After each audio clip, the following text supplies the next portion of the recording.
Chapter 49:15. 3 days ago, G3 led 20 Special Forces soldiers and split into 4 groups to enter the 4 restricted military zones in the northwest for a secret operation. Today was the second night of their operation, and they had yet to be discovered. What they didn't expect was that their captain, Q King, who looked like he was on vacation before he left the team, was here too. He was very close to them. They were 10 meters away, and they could hear him with a shout. How could he not be close? We have to pass by the Pioneer Battalion's camp from here. It's about 30 kilometers away. We could go around from here. A dim light shone on a military map. G3's finger quickly moved across the map. We can't go through their camp directly. We have to go around from here and go through this barren mountain to get to our target. This barren mountain is not easy to walk through. There are many rolling stones, and the terrain is complicated. It's a natural barrier. There's a high chance of getting lost. What do you guys think? Should we go around or not? K7 glanced at the map and looked at Z7. It was better for Z7 to make the decision. Z7 looked at the map and was about to speak when V8, who was in charge of security, shouted, "There's movement. Run." The 5 of them ran away faster than rabbits. They quickly found a place to hide. They held their breaths and looked around. The wind from the mountains and the silence of the night were like the cries of ghosts and howls of wolves. It was as if they were in a mysterious land. The 5 of them listened carefully, but other than the sound of the wind, there was no other movement. If there was no movement, it meant that there was a problem. V8 couldn't have misheard.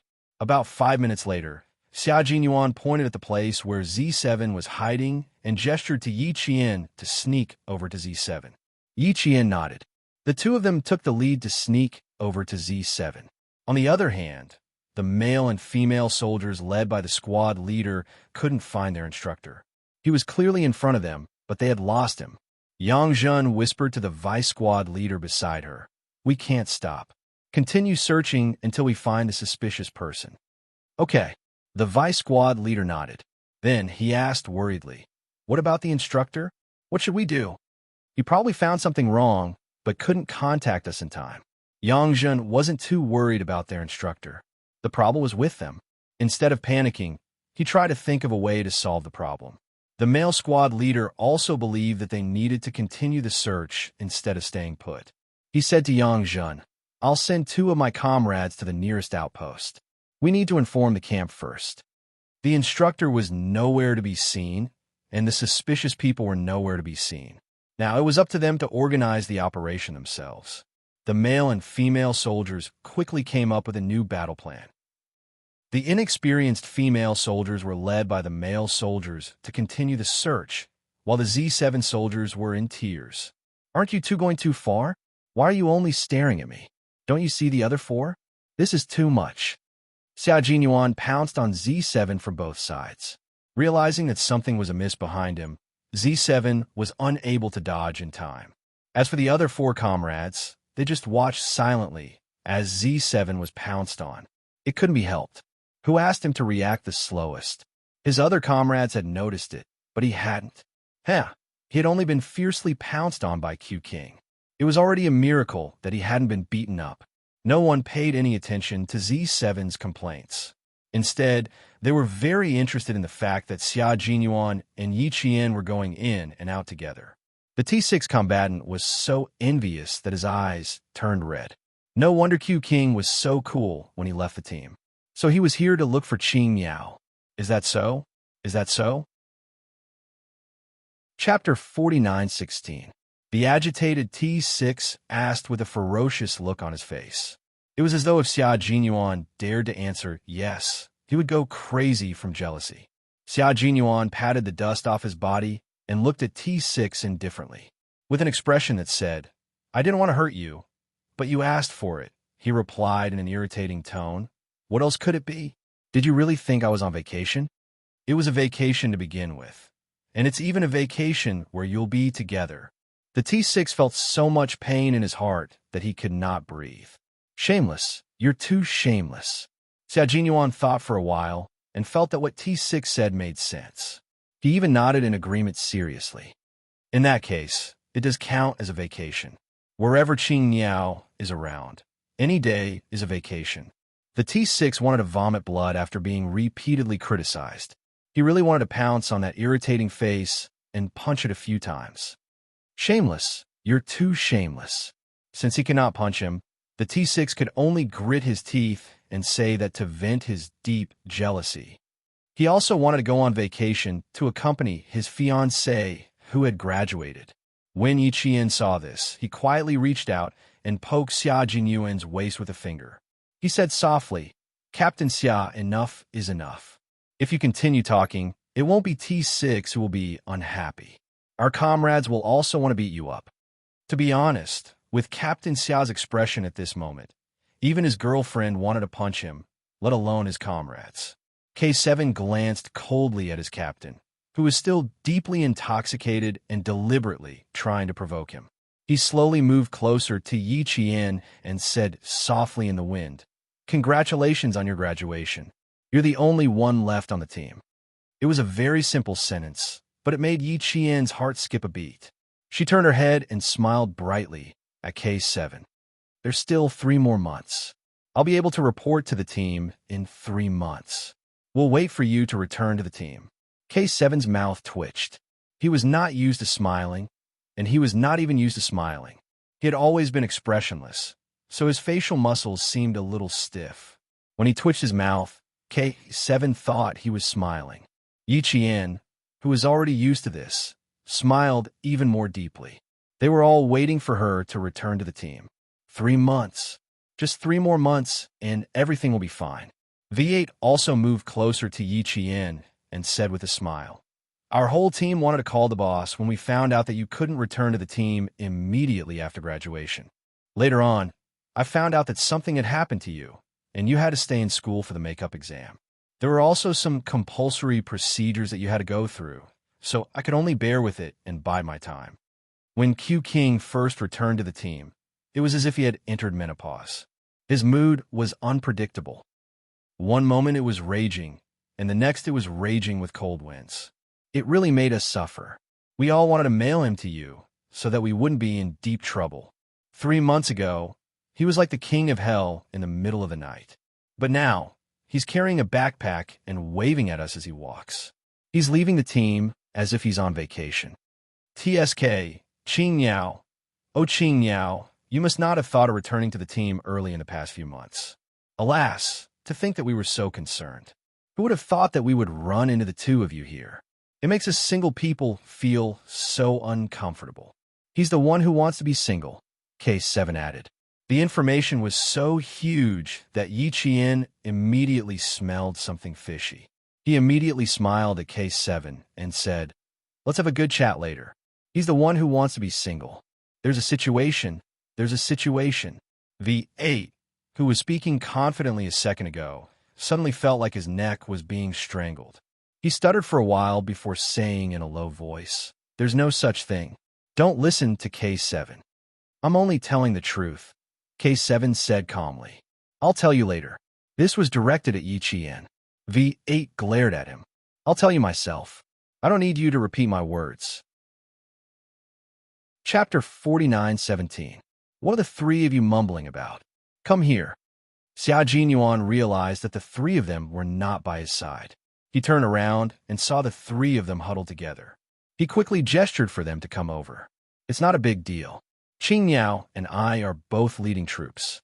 Qing Yao's mission is a little heavy, so it's not convenient to talk about it in detail. You just need to know that she's also leading troops. After training these troops for 3 months, it's time to test their results. The 5 of you might as well serve as whetstones and train them for me. I can tell that you're up to no good just by looking at you sneakily. This is not a big deal." Xia Jinyuan said lightly. G3 felt a headache coming on. "Q King, we also have a mission, and it's a mission from the military. If you suddenly add on to this, we'll have a headache. It's just a headache. It's not impossible. Sneaking in here in the middle of the night, bypassing the barracks and the outposts, I can pretty much guess why the military sent you guys here. Good, you guys can continue walking. The Northwest soldiers can continue searching. I gave them an order that they must capture him alive. Once they find you guys and surround you, you can practice with them. It doesn't conflict with your mission. On the contrary, if you guys are discovered and surrounded by the Northwest soldiers, I think the military will be more than happy to see that happen. G3, you have to be kind. You can't kick me to the curb after I've outlived my usefulness. Although I'm not in the team now, I still have to return to the team. It won't be long. It'll be the time for Qing Miao and I to return to the team. He's even threatening us. What else can we say? G3 couldn't say anything. He said angrily, "We don't want to be discovered by the Northwest soldiers at all. You guys have already been discovered by me and Qing Miao. We're the Northwest soldiers now. If we really fought, would the five of you be huddled up and chatting with me? We'd have been discovered long ago." Xia Jinyuan wasn't moved by force or persuasion. After guessing the purpose of G3's trip, how could Xia Jinyuan give them a chance to refuse? Their escape routes would be blocked. It doesn't matter if you don't cooperate. They're not far from you. If Qing Miao and I make a little noise, you'll be exposed right now. As for me, I naturally won't let you go any further. Do as you see fit. As soon as he finished speaking, Z7 slapped his forehead with a headache. We're all unlucky to have met you. You want us to do as we see fit.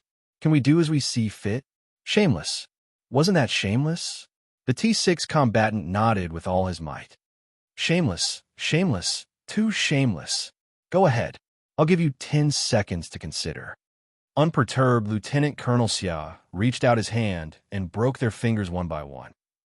Yi Qian saw that his 5 comrades had been forced to the point where their breathing became heavier and looked away guiltily. That idea was actually her idea. Now, she could only let Captain Xia take the blame. Before 10 seconds were up, G3, who had a headache, gritted his teeth and agreed. How could he not agree? He had already threatened him.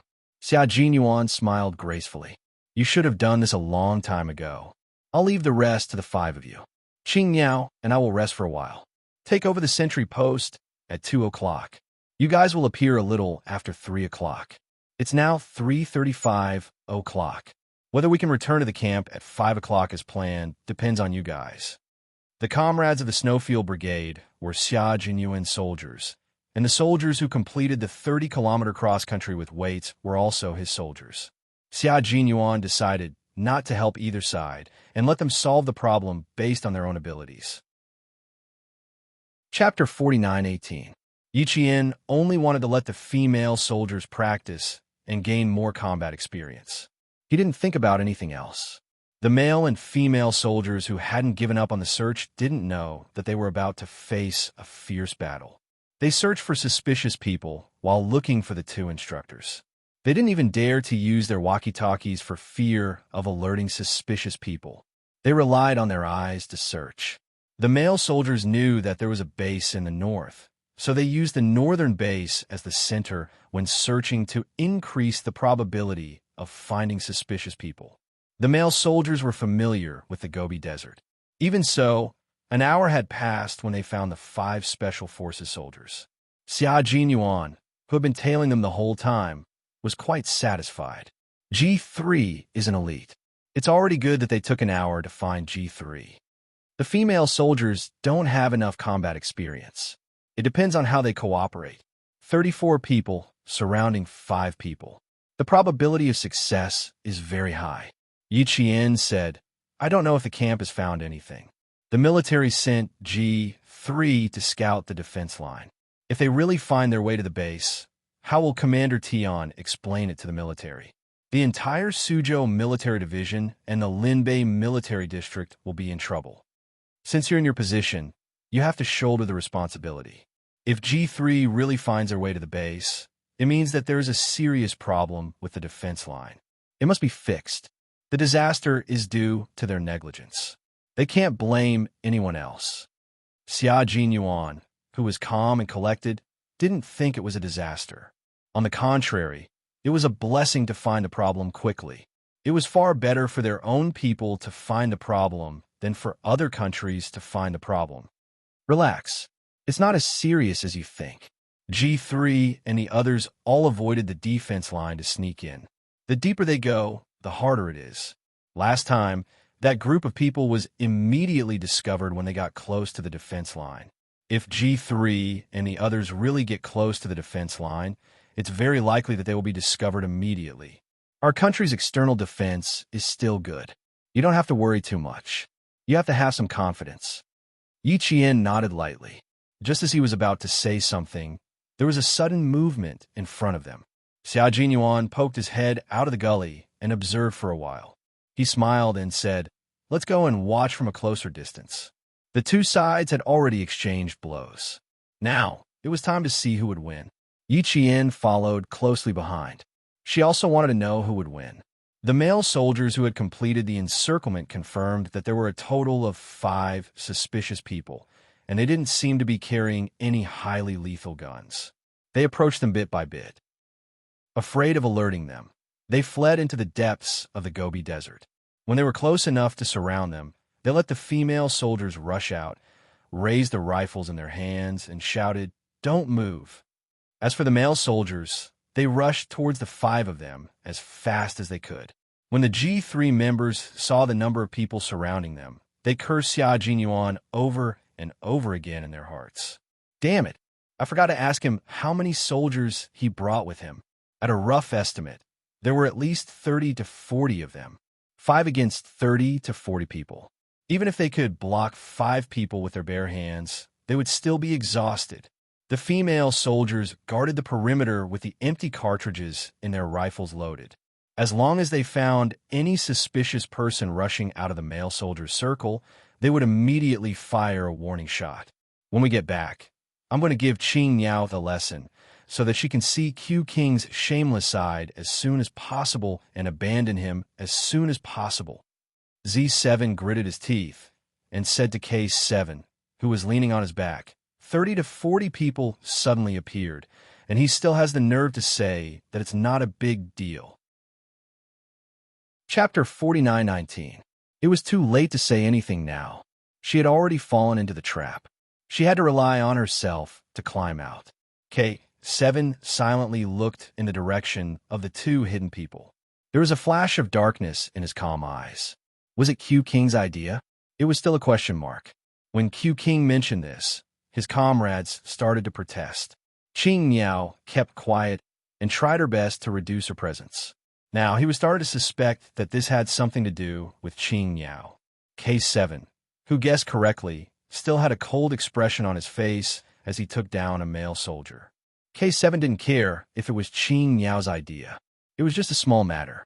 Since Qing Niao didn't want her comrades to know about it, he would help her hide it. It was rare to have someone who could counter Q King. It was better for him to stay in the team. K7, who was cold and didn't talk much, was always thinking of his comrades. This was why even though K7 didn't interact much with his comrades, their friendship wasn't affected. Yi Jian, who was crouching and staring at the battle, frowned. She did not approve of the male and female soldier strategy of rushing up directly.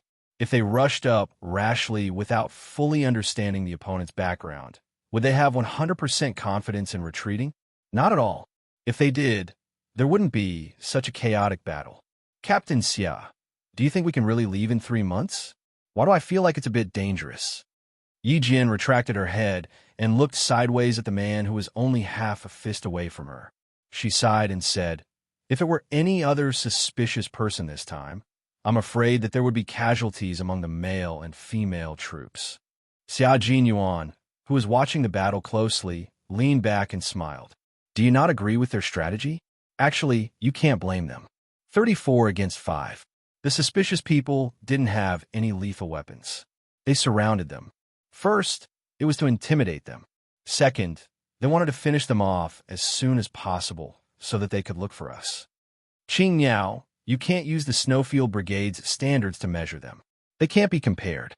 They are mainly on the defensive, while we are mainly on the offensive.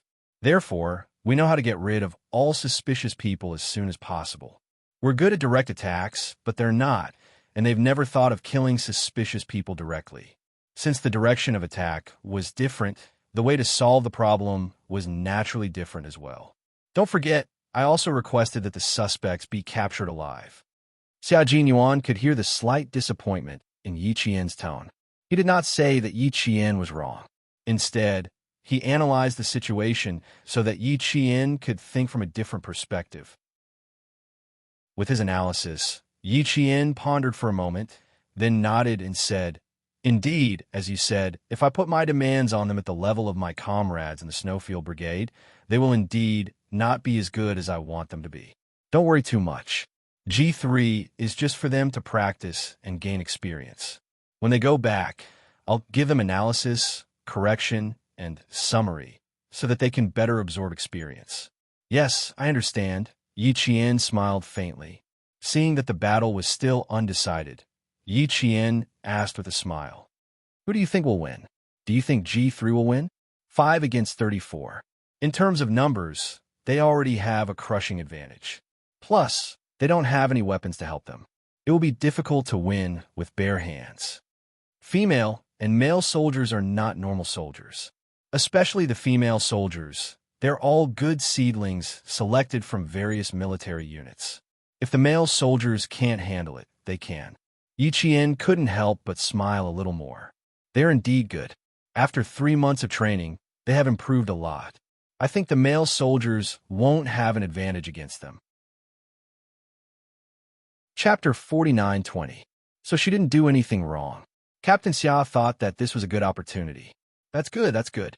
Yi Qian's gloominess was swept away, and he felt relaxed. Xia Jinyuan saw how patient and proud she was, yet she revealed a little in her words and pretended to be humble. The smile in his dark eyes deepened. Yeah, with such a powerful instructor leading the team, how could they not be powerful? He didn't expose her, and instead went along with her words to praise her. This made Yi Qian blush a little. It doesn't have much to do with me. It's mainly because they fought for it and can endure hardships. Yi Qian was a little embarrassed to be praised one after another. Xia Jinyuan saw this, and a low chuckle came out of his thin lips. When he was with her, he was happy every minute of the day. He was happy. G3 and the others weren't happy. Simple and easy my A** guess. This group of female soldiers was actually harder to fight than the male soldiers. Not only were they hard to fight, but they were also hard to deal with. "Tell me, who are you guys?" "No, which unit are you from? Why are you sneaking around here?"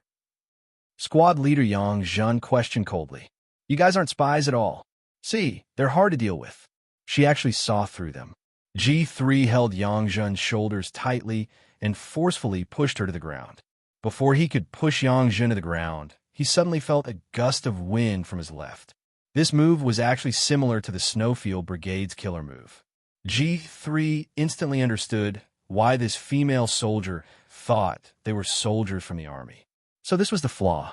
The gust of wind from his left and right forced G3 to release his grip on the female soldier. He had no choice but to release his grip. He had to free up his hands to block the gust of wind from his left and right. G3 didn't expect the female soldiers to be more difficult to deal with than the male soldiers. As they fought, G3 got excited and didn't go easy on them anymore. He threw a few female soldiers to the ground and couldn't get up for a while.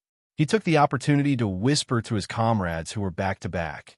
These female soldiers are Qing Yao soldiers. They're quite capable. Needless to say, the male soldiers must be Q King's men. The female soldiers are harder to deal with than the male soldiers now. "Brothers, can we have a good chat with Q King?" How should they talk? Of course, it was to step on Q King's face, and it had to be done in front of Qing Yao. Setting up a comrade? Humph. He had to let Q King know that setting up a comrade was a high-risk thing. If he wasn't careful, he might end up setting himself up as well. Including K7, the four of them understood immediately. Z7 said softly, "Brother, first of all, we have to fight for a chance to have a chat with Q King. For example, we can go to their camp as guests. Didn't the higher-ups say to retreat as soon as we're discovered? Since we want to have a chat with Q King, we can't retreat immediately." K7 said calmly, "That's easy. G3 will step in." He was cold and didn't speak much, but every word he said was pointed. G3 thought for a while and said with a smile, "That's easy. Leave it to me. I'll definitely let you have your way." Even K7, who didn't like group activities, joined in. G3 felt that they had to go to the camp as guests. The 5 of them whispered to each other. Yang Zhen's female soldiers were also whispering to each other. They didn't rush up to fight again. The The male soldiers didn't rush up again. Instead, they surrounded them carefully, looking for a chance to attack. Although there were only 5 of them, their combat power wasn't ordinary. A few of their brothers were in so much pain that they couldn't speak. They had to be careful. They didn't have powerful weapons, but they could still kill with their bare hands. Chapter 49:21. Although there was a faint starlight, Yi Qian could only vaguely see what was going on. She couldn't clearly see which soldiers were being trained by their comrades in the Snowfield Brigade. She could only see them falling down one by one. She couldn't bear to watch any longer. This was too tragic. Indeed, she didn't think it through. She only wanted to let the female soldiers train under G3 and the others, but she didn't consider the consequences of the huge difference in strength between the two sides. A strong hand grabbed her wrist and pressed it down slightly. Yi Qian looked sideways and saw the man holding her wrist staring straight ahead. Watch carefully so that you can analyze it properly when you get back. Looking at the man who was watching carefully, Yi Qian asked softly, "Captain Xia, you didn't think of letting them train under G3 and the others. Did you know that this would happen?" Xia Jinyuan couldn't help but raise his eyebrows and smile. "In your eyes, am I omnipotent? Am I always considerate of everything?" "Yes, you've always been like that." Yi Qian was afraid that he didn't believe him, so he nodded vigorously. "I'm still too inexperienced. I'm not as considerate as you." Xia Jinyuan covered his face and chuckled. "Although I'm very happy that you have such a high opinion of me, I still have to tell you the truth. This time, I really didn't think of using G3 and the others to train. When you brought it up, I realized that it was indeed a good idea." "Really? You're not lying to me?" Yi Qian still didn't believe him. "Of course, there are times when I don't consider everything thoroughly. Didn't I just say that you have to bear the responsibility in your position? It's not that you didn't consider everything thoroughly. You're fighting for them. If it were me, I wouldn't miss such a good opportunity either. Using G3 and the others as practice to test the results of the soldiers' 3 months of training can indeed let the female soldiers see the difference. After the battle, you can ask the female soldiers. They'll definitely have a new understanding of themselves and won't have any objections to the subsequent training." Regardless of whether Xia Jinyuan was comforting Yi Qian or not, Yi Qian felt that he was comforted. It turned out that it wasn't that he didn't consider everything thoroughly. It was just that the mission he was facing was different, so his thinking and starting point were different. So, using G3 as practice is actually a good idea, right? Like a child eager to be praised, Xia Jinyuan's heart softened a lot. He looked at her with approval and affirmed her again. "That's right, it's a good idea. This is a good ideas tea. Is'll never find another good ideas. In the future, if I want to find G3 and the others for the female soldiers to practice, I can only think about it. It's completely impossible." Yi Jian was even happier. She felt that she had been affirmed. "Yes, that was great, that was great. The female soldiers should have realized that G3 and the others aren't suspicious. Look, they're starting to spread out and aren't gathering together. Z7 and T6 have both stopped. It's obvious that they don't want to continue fighting."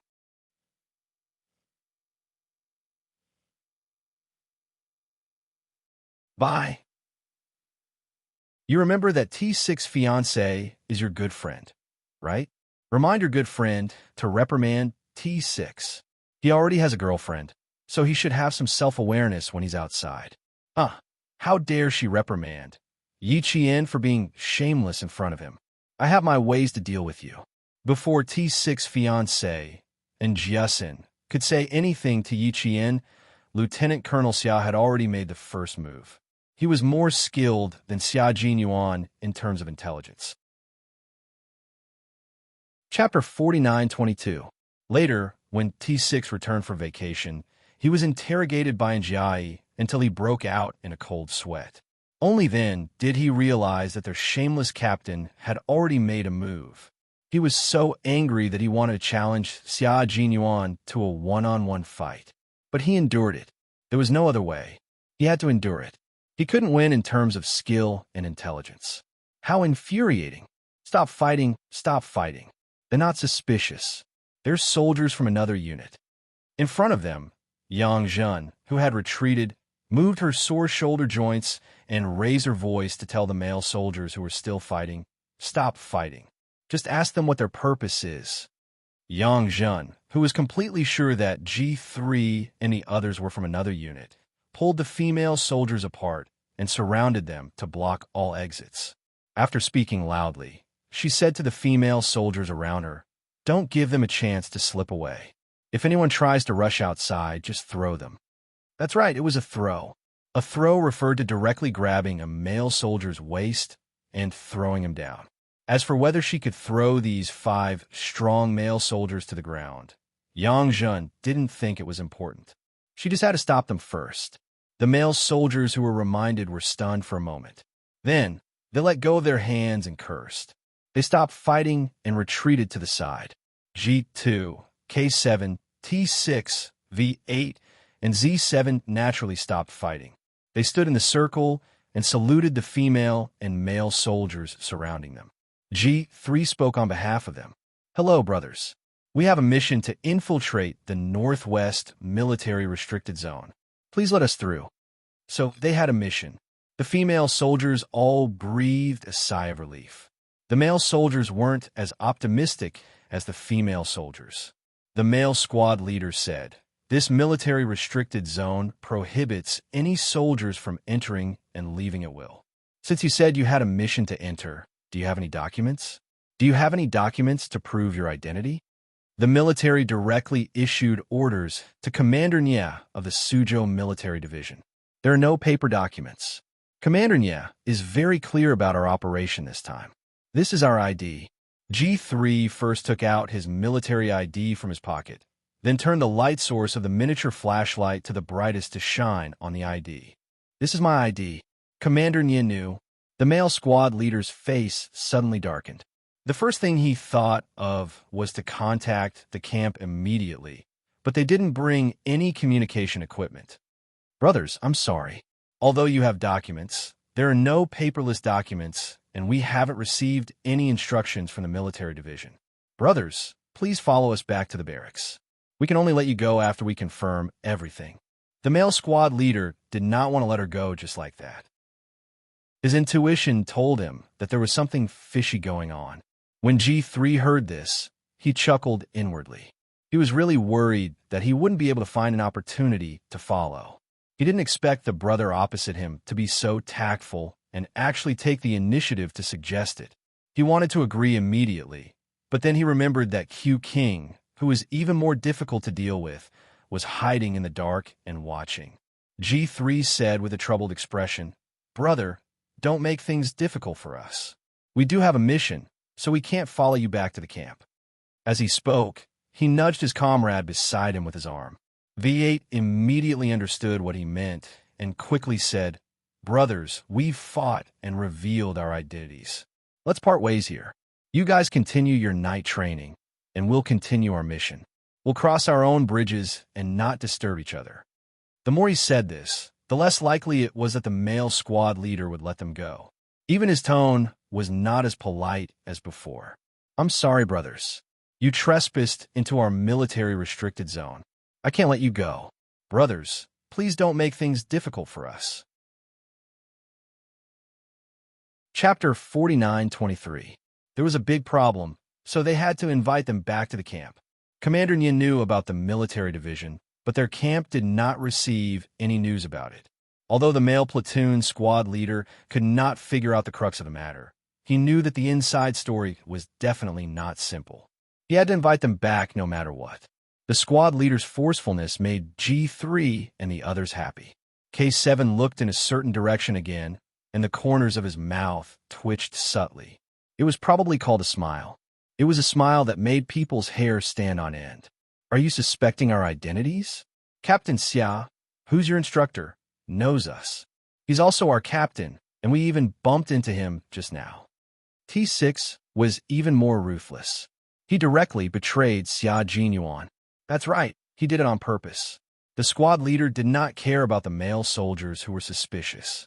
These 5 people were also Captain Xia soldiers. If he did not let them go, he would not let them go. Even if they knew Captain Xia, he would not let them go. Both sides were in a stalemate with neither side backing down. The female soldiers looked at each other with complicated thoughts in their minds. The other party said that they had bumped into Captain Xia just now. Then did Captain Xia and Instructor Yi deliberately disappear to prevent them from finding them? Why would they do that? Yi Qian was getting a little anxious. He gently tugged at the corner of Xia Jinyuan's shirt and said, "Captain Xia, let's show ourselves. If we don't, we'll probably be in a stalemate until dawn." T6 even said that you're also their captain. If you don't show yourself, the male soldiers will probably have something to say. T6 shouldn't have told the male soldiers that you're also their captain. It'll make things difficult for you. Yi Qian really thought that T6 had let it slip. She was the only one who would think that way. Xia Jinyuan glanced coldly at T6 and said, "He did it on purpose to make things difficult for me. Let's go, it's time to show ourselves. If we don't, we'll disappoint them." Yi Qian opened his mouth. He finally remembered that his comrades in the Snowfield Brigade usually got along with each other to help each other. Therefore, T6 had indeed let it slip on purpose. They were really Yi Qian's side. How childish. Xia Jinyuan heard her clearly and replied, "Just treat them as 3-year-old children in the future. Their brains are still developing. It can't be helped. A crooked stick will have a crooked shadow." Yi Qian retorted. She did not realize that she had also joined in the fray and helped each other. As a member of the Snowfield Brigade, how could he stay out of this? He had to wallow in the mire. Xia Jinyuan, who had been successfully rendered speechless, did not say anything for a long time. After taking a few steps, he suddenly stopped and said to Yi Qian in a serious tone, "Qing Niao, based on our relationship, we should be united against outsiders. We can't have internal strife. You don't know how cunning they are. As soon as they find that you are not on my side, they will often set you against me. If I want to deal with them, I have thousands of ways to deal with them. I can deal with them every day or even every year. But if I want to deal with you, I won't have the heart to do it. It's very likely that I won't be able to resist covering for you and going easy on you. In the long run, I will definitely abuse my power for personal gain and end up harming myself. You don't want to see me harm myself in the end, right? So you must remember not to be instigated by them. After the room is closed, you can beat and scold me as you wish. But in front of them, you have to stand on my side."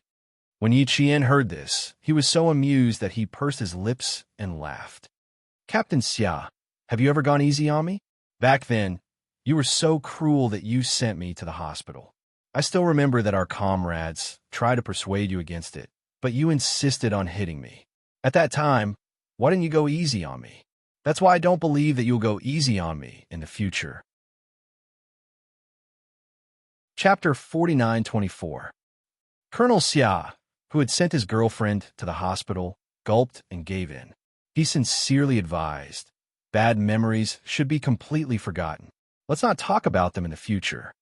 Yi Qian only smiled. Colonel Xia had a headache. For the first time in his life, he regretted it. No, he had to solve this problem. He couldn't let her think about it from time to time. He had to forget. It's getting late. Let's just go back to camp. Bring the 5 of them back together. Colonel Xia quickly changed the topic. "Bring them back to camp so I can ask them if they trained well when I wasn't around." Yi Qian knew he was changing the topic. She nodded happily. "Okay, I want to talk to them too." Colonel Xia quickened his steps and appeared behind them. "You know me, so I can't let you go just because of that. Bring them back to camp. Don't let them continue to wander around the restricted area." The male squad leader was delighted. Luckily, Captain Xia was on their side and didn't let the 5 of them leave. "Yes, sir." The male squad leader responded with a straight face. They then heard Xia Jinyuan say to the 5 of them, "The 5 of you entered the restricted military zone and wanted to leave. I'm your captain, so I can't be biased." "Yes, Captain." 5 voices sounded at the same time. Even their tones were exactly the same. How smooth. "Next, ha. Q King, oh Q King, let's wait and see." Yi Qian reorganized the female squad. After they lined up, Yi Qian said in a low voice, "I've been secretly observing. Although there are some areas that aren't satisfactory, overall, it's not bad. Let me remind you, today, you faced the band of brothers. If you face real criminals in the future, do you think what you did just now was appropriate? Think about how many times you were beaten up by them. The female soldiers who had some thoughts about this all felt their hearts sink when they heard this. If they faced real criminals, then it definitely wouldn't be as simple as being beaten up. The number of times they were beaten up could very well be the number of times they were stabbed. Just because there weren't any weapons with visible lethality didn't mean that there weren't any. Knives were also cold weapons with great lethality. At 4:30 in the morning, the female and male soldiers who had completed the 30-kilometer cross-country run with weights returned to the campsite and successfully met up with the 6 comrades who had stayed behind. Then, they put on their backpacks and returned to the campsite. Z7 had already informed the Suzhou Military Division via satellite phone that they had been discovered by the Pioneer Battalion and were preparing to head to the Pioneer Battalion. They would only be allowed to leave after the Pioneer Battalion confirmed that they were indeed on a mission. Commander Nya finally had a smile on his face. He knew it. How could his subordinates be so weak? Soon, they received news from another camp that they had also discovered suspicious figures. They also notified the various regiments and battalions stationed in the base to increase their vigilance. When Battalion Commander Tian received the news, he jumped out of bed. The commanders of the 3 companies also got out of bed. The entire camp had already sounded the sharp alarm. From the time he received the message to the time the alarm rang, it took less than a minute. The entire camp entered the 4th level of combat readiness. The military's combat readiness levels were divided into 4 levels of combat readiness, 3 levels of combat readiness, 2 levels of combat readiness, and 1 levels of combat readiness.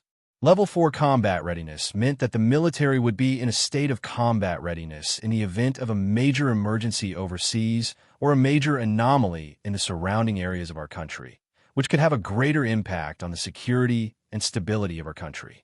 The main tasks of the military were to carry out combat readiness education and combat readiness inspection, adjust the strength of duty, strengthen combat readiness watch and situation research, closely grasp the situation, maintain smooth communications, tighten border management, and strengthen patrol vigilance. Chapter 49-25. At 4:36 a.m. in the morning, hundreds of Pioneer Battalion soldiers entered Level 4 combat readiness. They monitored the entire restricted military zone and notified all the sentry posts to increase their patrols. If anyone suspicious was spotted, they were to fire immediately and take control of the situation by force. Company Commander Zhu's face darkened. He said to Battalion Commander Tian, "If we find these bastards again, we should just kill them. Why do we need to take control of the situation by force? If they have the guts to come, they should be prepared to die." Zhu Zhonghua, do you think killing people is as easy as harvesting chives?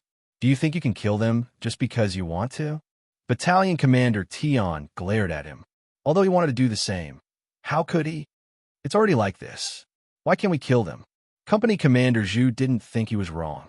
He asked Battalion Commander Tian, "Are you going to treat them like VIPs?" Battalion Commander Tian slammed the table and shouted, "Bullshit! Sit down." Company Commander Zhu was so shocked by the table slamming that his face trembled. He had no choice but to sit down again. Battalion Commander Tian saw that he was obedient and didn't argue with him. His anger subsided a lot. This matter is a bit strange. They don't seem like a group of normal people. What? They all sneaked into our restricted military zone. How can they be normal people?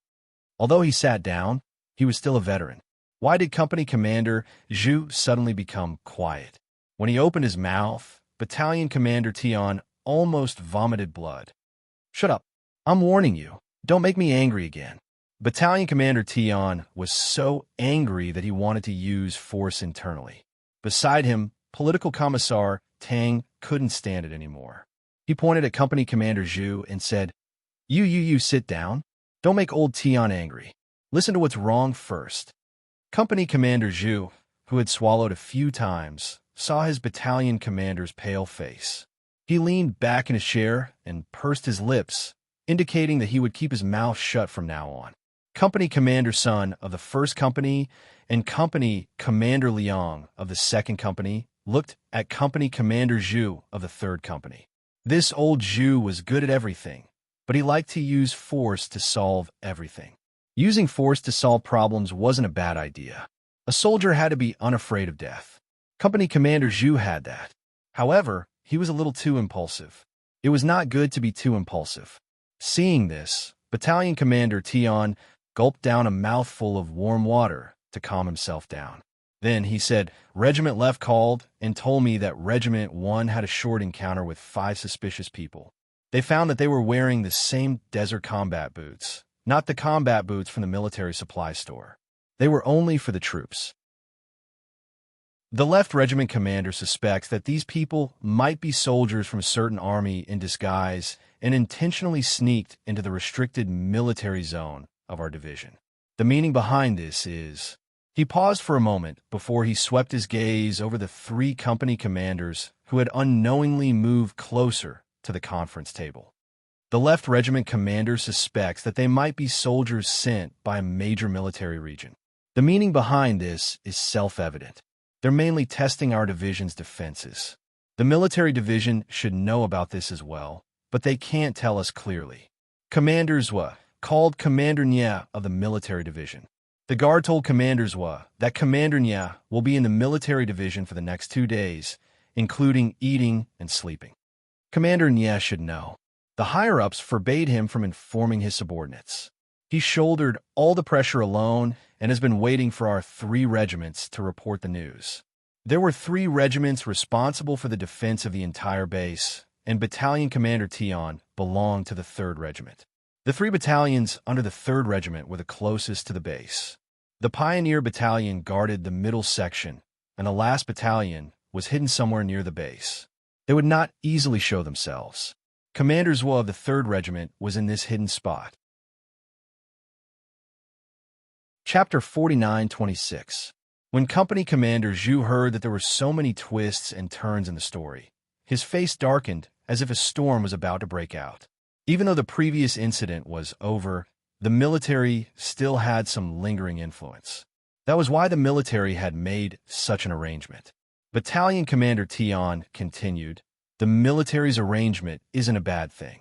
At least it allows us to better understand the current situation. We still need to improve it. Even though our Pioneer Battalion hasn't found any suspicious people, Zhu Zhonghua. Battalion Commander Tian nodded and directly said to Company Commander Zhu, take 3rd Company and strengthen the patrol 30 kilometers north. Even though there's a natural moat in the north, these people are really soldiers specially sent by the military.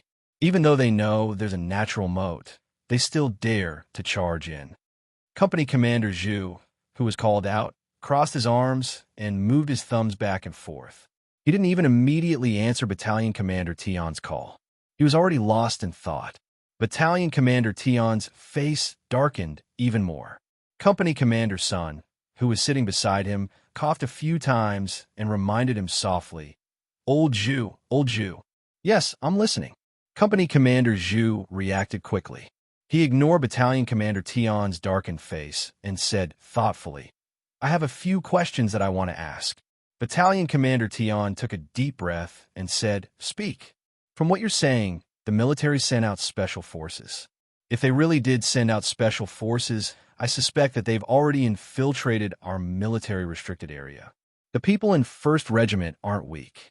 Even though Company Commander Zhu liked to bicker, he was also very sharp. Old Zhu is right. I also have my suspicions. Company Commander Liang of 2nd Company nodded slightly. The suspicious people in 1st Regiment are already close to the defensive line. It's very difficult for normal soldiers to infiltrate without making a sound. 1st Regiment is the 1st Regiment. Our military is divided into 1st Regiment and 2nd Regiment. 1st Regiment means that they have sufficient equipment. Once war breaks out, they don't need to replenish their personnel and equipment. 2nd Regiment means that they don't have enough personnel and equipment. During war, they need to replenish their personnel and equipment. Due to the special circumstances of the base, 1st Regiment is fully equipped. Once something big happens, they can immediately enter the battle. It was also the regiment with the strongest combat strength and military strength among the 3 regiments. Even they had only discovered the enemy when they were close to the defensive line. It was clear that these people were not ordinary soldiers. Company Commander Sun instructed. That's the point. The fact that the 1st Regiment didn't notice it immediately shows that the other party is very strong. Battalion Commander, it's possible that they have already infiltrated our military restricted zone, like Old Jew said. After Company Commander Sun finished speaking, the entire conference room fell into a dead silence. After a while, Battalion Commander Tian said in a deep voice, I will contact Regiment Zhua.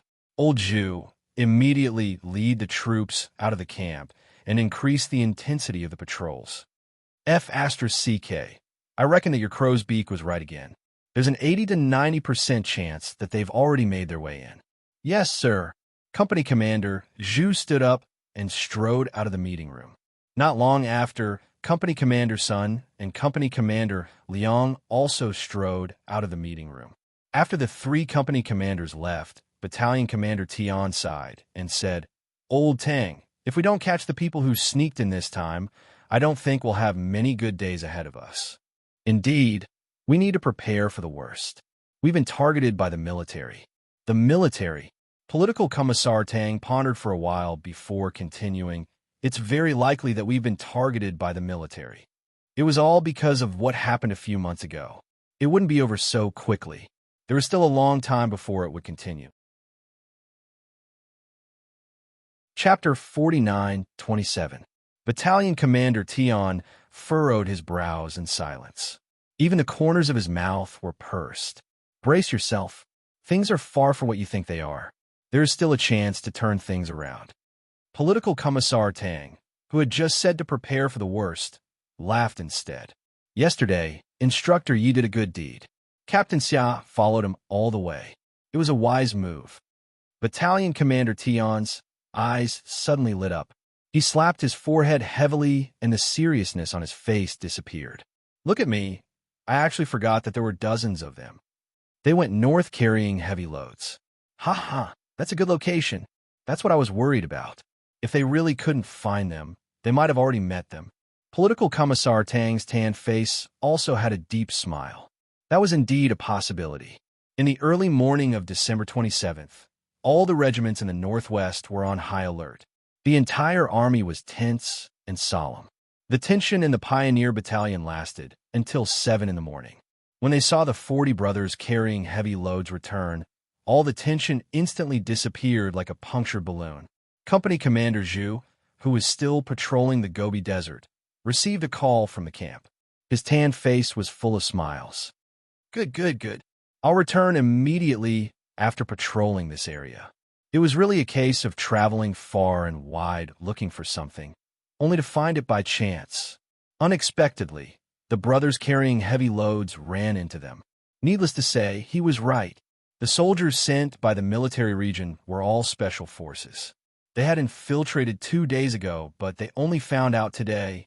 Company Commander Zhu's face immediately darkened. This couldn't go on. Absolutely not. Problems would definitely appear one after another. They had to guard this land until it was impregnable. They had to guard it until all suspicious people disappeared. Company Commander Zhu continued patrolling with a cold expression. On the other side, Battalion Commander Tian of the Pioneer Battalion looked at the 5 Special Forces soldiers who sneaked over. He then looked at Xia Jinyuan, who brought them over. After a long silence, he said helplessly, Captain Xia, these 5 are your soldiers. What's going on? Xia Jinyuan also sighed helplessly. I also didn't expect to meet them here. They were also discovered by Instructor Yi and me. Where are they now? I'll bring them back to the camp.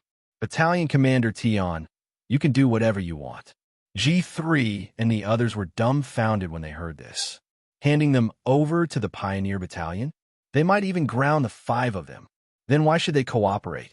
T6 snorted and said to K7, who was beside him, he's using his position to avenge a private grudge. I knew he was so petty. See, I wasn't wrong, was I? Oomph. Her snort was not loud, just loud enough for Yi Qian, who had dismissed the female soldiers and was walking over to hear it. Seeing this, she walked over to T6 and finally chose to come clean. T6, I'm sorry. That Captain Xia originally wanted to turn a blind eye and let you guys pass. Ahem, it's my side. That has nothing to do with Captain Xia. It was all my idea. You can blame me, but don't misunderstand Captain Xia. In the end, Yi Qian still didn't want her man to be misunderstood, so she chose to tell the truth. K7 looked at Yi Qian and understood what was going on. As expected, he had guessed correctly. T6 was hurt by the inside story. He pressed one hand to his chest where his heart was and said with a pained expression, "Qing Niao, my good comrade, why have you been led astray by Q King? You wouldn't have cheated your comrades in the past." His heart ached, and it was accompanied by a very bad feeling. Chapter 49-28. Yi Qian smiled a little embarrassedly. "I'm sorry, I was only thinking of letting my female soldiers practice their skills and didn't consider you guys at the time. I'm sorry. There won't be a next time, I promise." "Yes, I believe there won't be a next time, because we won't sneak over here anymore." The T6 combatant continued pounding his chest as if he could not accept it no matter what. K7 spat out 2 words. "Accept your fate." "Yes, I can only accept it." The T6 combatant accepted his fate. He really did not expect that the person who came up with the idea to trick them was not Q King, but Qing Niao. The wise never show their true colors. Qing Niao, you're a person who does big things. Faced with the T6 combatant's resignation, Yi Qian smiled slightly and looked harmless. The T6 combatant felt his chest hurt even more. He turned to K7 and said, "Quick, give me a hand. I'm having trouble breathing. I might be having a heart attack." K7 avoided him and said calmly to Yi Qian, "He's crazy. Didn't we say that we were a loving family? Didn't we say that we were comrades?" The T6 combatant raised his hand and pointed at K7 with a trembling finger. He looked at Yi Qian with a smile in his eyes. To be able to meet Qing Niao here, although he had been tricked, who asked them to be comrades. Who else could he trick if not his comrades? He was happy to be tricked. V8 said to Z7, "You said that Qing Niao will suppress Q King after she returns to the team? Or that the two of them will work together to suppress us?" After hearing Qing Niao's explanation, I don't know why, but I don't feel too good about it. Ha ha ha. Z7 sneered at his comrades, who were slow to realize. "You guys are still a little too naive. Is there a need to say more? When has Qing Niao not protected Q King? You want her to suppress Q King? You're daydreaming. If you don't join forces with Q King to suppress us, I'll have to chant Ba every day." V8 felt a chill run down his spine as he spoke. He clenched his teeth in disbelief. That's impossible. Qing Niao wouldn't do that, right? Although he's quite protective of Captain Xia, he can't possibly turn around and bully us. Wrong, it's not bullying. It's telling us not to casually bully them in the future. V8 was on the verge of tears. "Brother, are you getting old and your memory is deteriorating? When have we ever bullied Q King? Haven't we been looking for ways to bully Q King all this time?" Speaking of which, it was all tears. Z7 looked up and let out a long sigh. "That's right. Don't even think about finding a way to bully Q King in the future. Accept your fate, brother. Who told us to be single and not have a girlfriend to help us? It's better to find a girlfriend." V8 patted his comrade's shoulder. "Find one as soon as possible. In a few years, you'll be old and no one will be interested in you." Z7 opened his mouth and said to V8, "Scram." After Battalion Commander Tian finished speaking with Xia Jinyuan, the first thing he said to the 5 people who had brought the entire battalion into a 4-level strategy was, "Brothers, you're really bold. You actually want to cross the natural moat. Aren't you afraid that you won't be able to return?" G3 saluted Battalion Commander Tian and said with a smile, It's good. We've made sufficient preparations. Although we've never been to this desert before, we've been training deep in the desert every year. After accumulating some experience, we want to give it a try." The soldier who spoke had eyes like an eagle's. He looked like he was smiling, but there was a murderous aura around him as he wandered through the desert. Looking at the other 4 soldiers, they were imposing and stood tall like pine trees. Battalion Commander Tian returned the salute and reached out his hand. "Welcome, I'm Pioneer Battalion's Battalion Commander Tian Jinsong." Chapter 49-29. G3, who also reached out his hand, felt that the word welcome was really difficult for Battalion Commander Tion, so he emphasized the word like a knife. However, even though he didn't look too good, he could still maintain a polite attitude. It was obvious that he wasn't a bad person. Holding Battalion Commander Tion's hand, G3 smiled and said, "Hello, Battalion Commander Tion. We are under orders to carry out a mission. Please forgive us for disturbing you. Your soldiers said that they can't completely confirm our identities and need our cooperation. Battalion Commander Tion can call Commander Nye of the Military Division. Commander Nye knows very well, and so does the Military Division." They told Battalion Commander Tion in one breath that they were also under orders to carry out a mission and obey the arrangements of their superiors. It wasn't that they had any other thoughts. Thinking deeper, they even told Battalion Commander Tion that even if he was angry, he had to talk to the higher-ups. It was useless to talk to them. Battalion Commander Tion looked at the soldier in front of him who was talking to him, then turned to look at Captain Xia, who had been transferred over at the last minute. A captain who wasn't to be trifled with brought out soldiers who weren't to be trifled with. Indeed, like soldiers. Well, could it be that he was deliberately making things difficult for the 5 people who were carrying out their orders? He restrained the smile on his face and replied with a serious expression, "Thank you very much for your cooperation. The soldiers have their duty, so please forgive us. Now, please go to the camp and have a seat. I still need to verify it." Of course. When G3 saw this, the smile on his face was very deep. "Then let's have a chat with Captain Xia first. We'll leave after Battalion Commander Tion is done with the verification." With that said, G3 turned to Captain Xia, who loved to screw over his comrades, and said, "Captain, we haven't seen each other for a few months. There are some work-related matters in the team that we want to talk to you about. Is it convenient for you?" Battalion Commander Tion answered for Captain Xia, Yes. You guys can chat first." Captain Xia didn't want to chat with G3 and the others at all. Seeing the smiles on their faces, they didn't have good intentions. One look, and he could tell that they were in a hurry to pour out their guts. His thin lips moved slightly, and he said indifferently, "It's not convenient." He turned to Battalion Commander Tion and said, "Battalion Commander, our camp still hasn't figured out why the 5 of them are here. Lock them up and let them out when we figure it out." Captain Xia was never soft when it came to screwing over his comrades. Battalion Commander Tion doubted if he had heard wrongly. He had to confirm, "Captain Xia, you mean Captain Xia had to finish the sentence himself?" Captain Xia, who had always been tactful, answered seriously, "It means to find a sturdy house to lock the 5 of them up first. Then we'll send soldiers to guard outside until we figure out the real reason why they're here. Then we'll let them out." G3 and the other 4 were gritting their teeth. Was this really their captain? Was this their captain? They didn't have such a captain.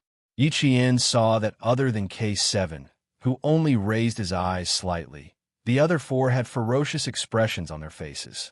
He felt bad for them. Directly locking up the 5 of them wasn't too good. She still wanted to say something, but Xia Jinyuan, who was never soft-hearted when it came to taking advantage of his comrades, seemed to have realized something. He looked up at Yi Qian and winked at him. "Yi Qian, on purpose? You want to lock them up?" Xia Jinyuan nodded. "That's right, they were locked up on purpose. You still have the face to be polite with Battalion Commander Tion?" Ha. He only said that he would accompany the male and female soldiers to practice. He didn't ask them to all be brought back to the camp. And you still have the face to say that you're their captain.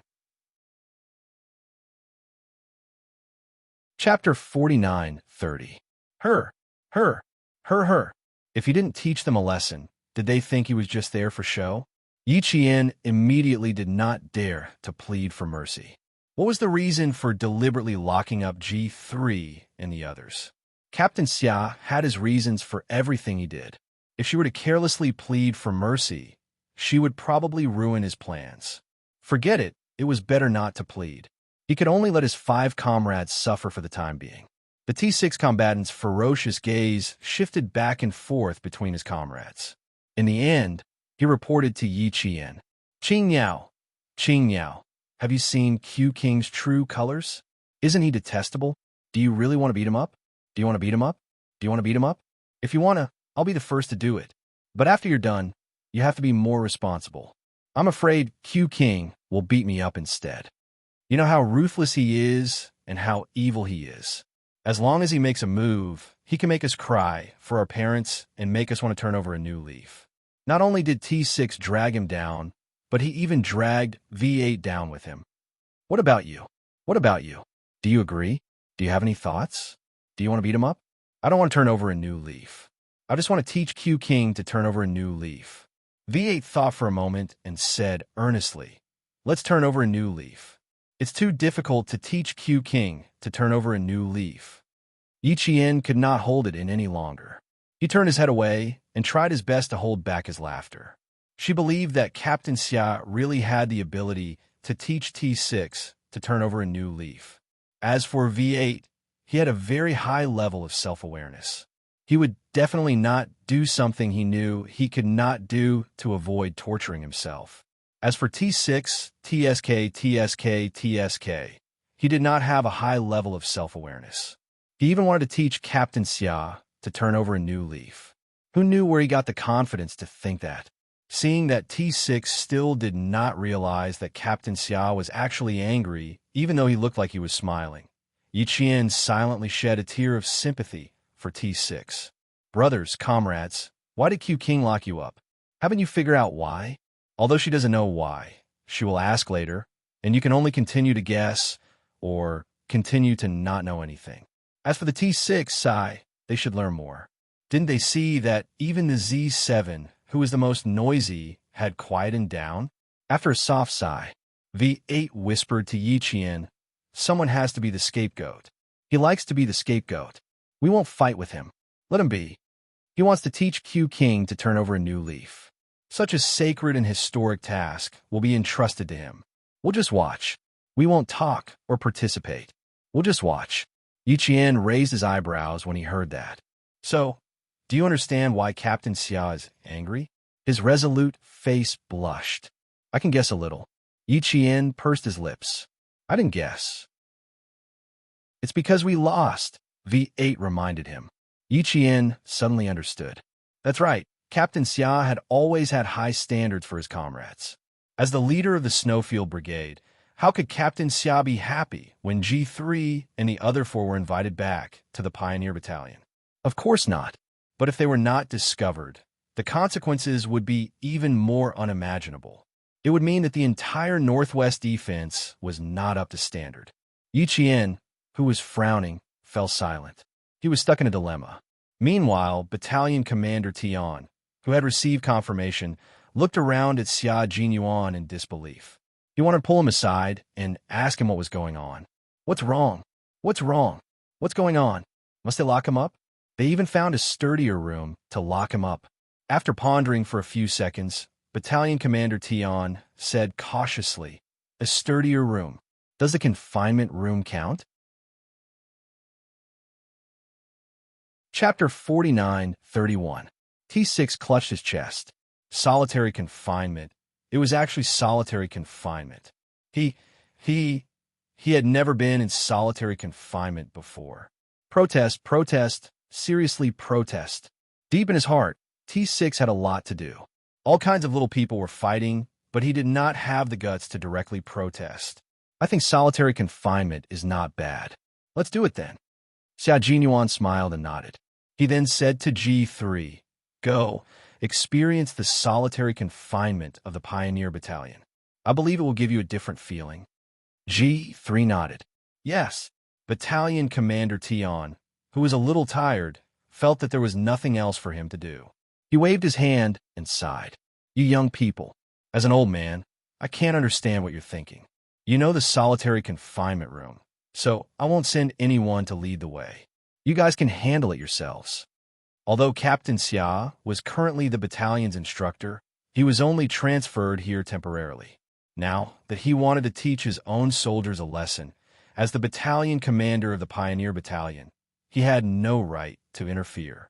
He could not even understand what was going on, so why should he interfere? He did not even know what Captain Xia was trying to do. Could it be that Captain Xia was unhappy because 5 of his soldiers were caught? Battalion Commander Tian raised his head and looked at the backs of the few people who were as tall as mountains. He guessed that Captain Xia was unhappy. How could he be happy when he was captured by the male and female soldiers of the Special Forces and brought back to the camp? No way. Battalion Commander Tian, who was close to the truth, waved his sleeves and left without leaving a trace. He still had to settle the matter at hand. As for Captain Xia's matter, he could handle it himself. They would not interfere.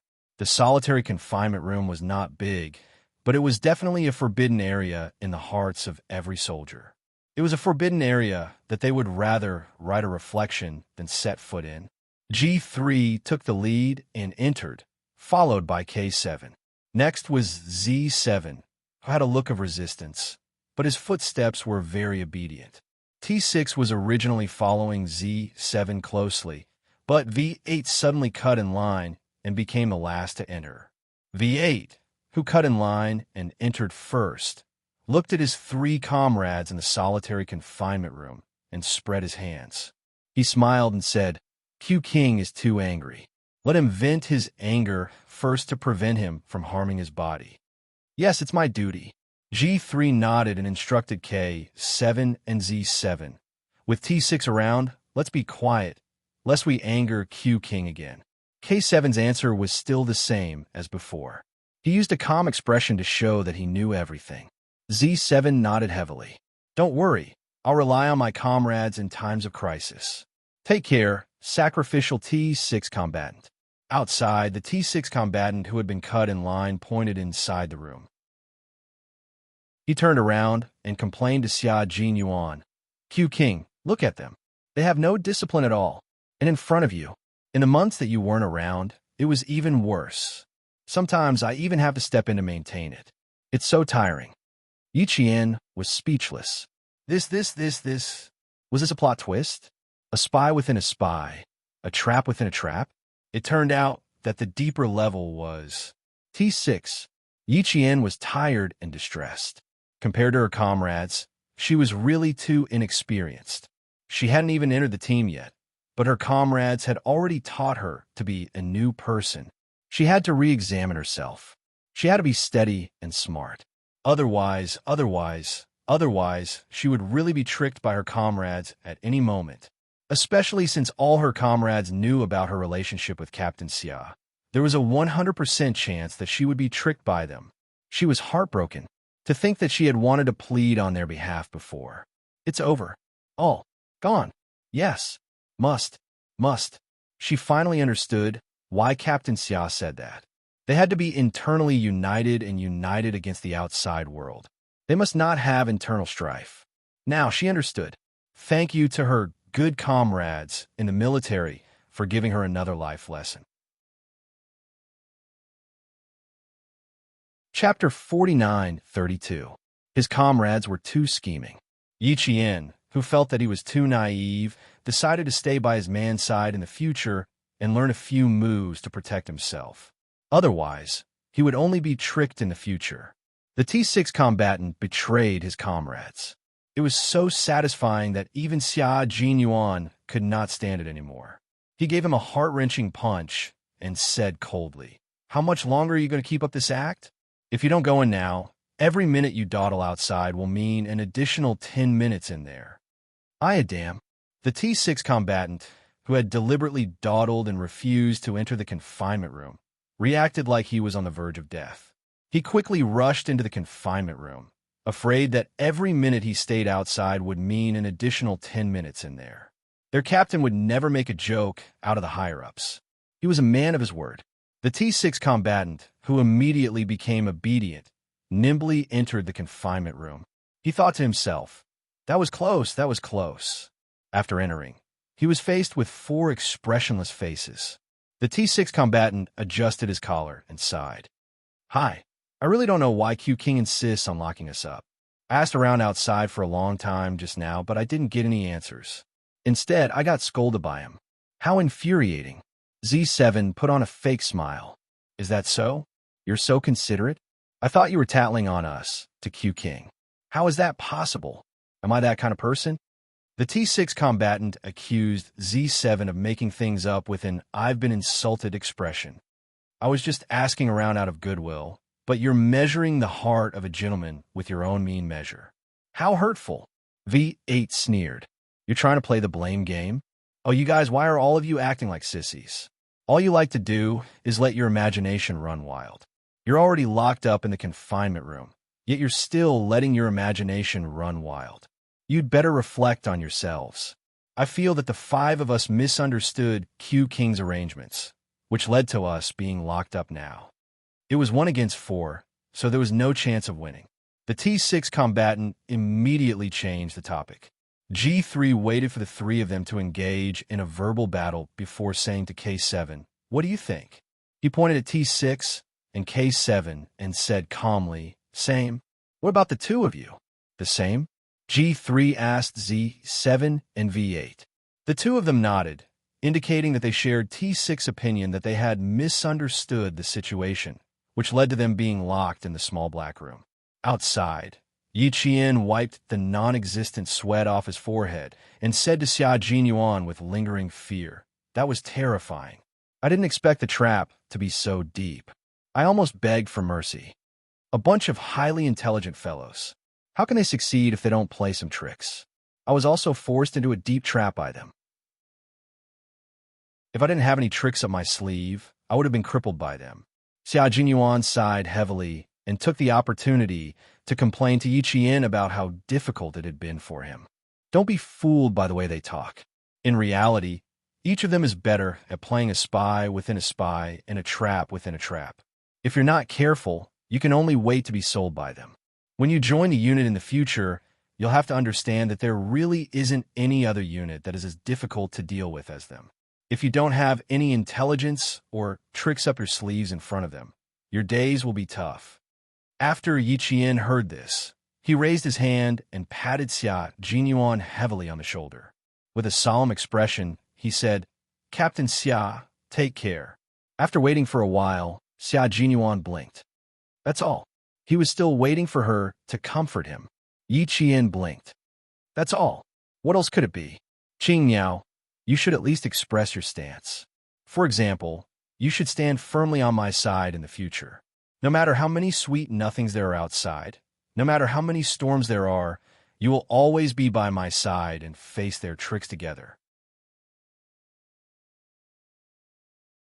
Chapter 49:33. Yi Qian smiled and blinked. Her voice was light and cheerful as she replied, "I need to learn a little first. I'll help you after I graduate. Right now, I'm afraid I'll be tricked. Sorry, I can't help you for the time being." Xia Jinyuan's heart ached. "I was counting on you to help me. Of course I'll help you. After I graduate, I'll definitely help you." Yi Qian nodded solemnly. Help! She was really afraid that before she could help Captain Xia, she would end up tricking him with her comrades. After seeing how T6 tricked his comrades, Yi Qian had already decided to follow her boyfriend. Now that Xia Jinyuan kept asking, Yi Qian didn't want to say anything. It would be boring if he said it out loud. With Yi Qian's assurance, Xia Jinyuan was relieved. That was good. With his girlfriend as his backing, he could still deal with his comrades who tricked him in the future. In the future, when you're in the unit, don't agree to anything easily, especially when they complain in front of you. They might even pretend to be sick to gain sympathy. Just ignore them. It's all a trick and a trap. They'll never let themselves be wronged. They'll always think of ways to trick others. You can do the same in the future. You can trick them appropriately. They won't get angry. Instead, they'll find it interesting. Yi Qian also thought that it was interesting to trick his comrades appropriately. What was even more interesting was that sometimes, even when they knew they were being tricked, they would still turn a blind eye and cooperate. Yi Qian still couldn't understand this way of getting along. Looking back at the detention room behind him, Yi Qian couldn't help but ask, "Captain Xia, won't this kind of trick affect the unity of the unit? Aren't you afraid of falling out? Although it's interesting, you can't always trick them, right? Fall out? No way." Xia Jinyuan smiled and explained to Yi Qian, "It's a way to relieve stress that's beneficial to the development of one's physical and mental health. It's a way to vent all the trauma and uneasiness in one's heart. It can relieve stress for oneself and make other comrades laugh. No one will fall out because of this. A comrade in the trenches, a comrade who walked out of a pile of death. Although they are not blood brothers, they know each other better than blood brothers. V8 came back from his last vacation and told us that he realized he had nothing in common with his brother, other than excitement. He couldn't find anything to talk about until midnight. Especially when the brothers asked about the army, he could only skim over it. Instead, he made his younger brother unhappy. V8 doesn't feel good when his younger brother doesn't understand. When Yichien heard this, he felt a lump in his throat and a sour feeling in his heart. Looking at his handsome profile, Yichien said softly, "If you have any troubles in the future, feel free to tell me. We'll bear it together and face it together." The Snowfield Brigade was not an ordinary special forces unit. They had to face life and death at all times, and the pressure they had to bear was not known to others. Therefore, the best person to complain to was their comrades. Other than his comrades, he couldn't find a second person to whom he could talk about the bitterness in his heart.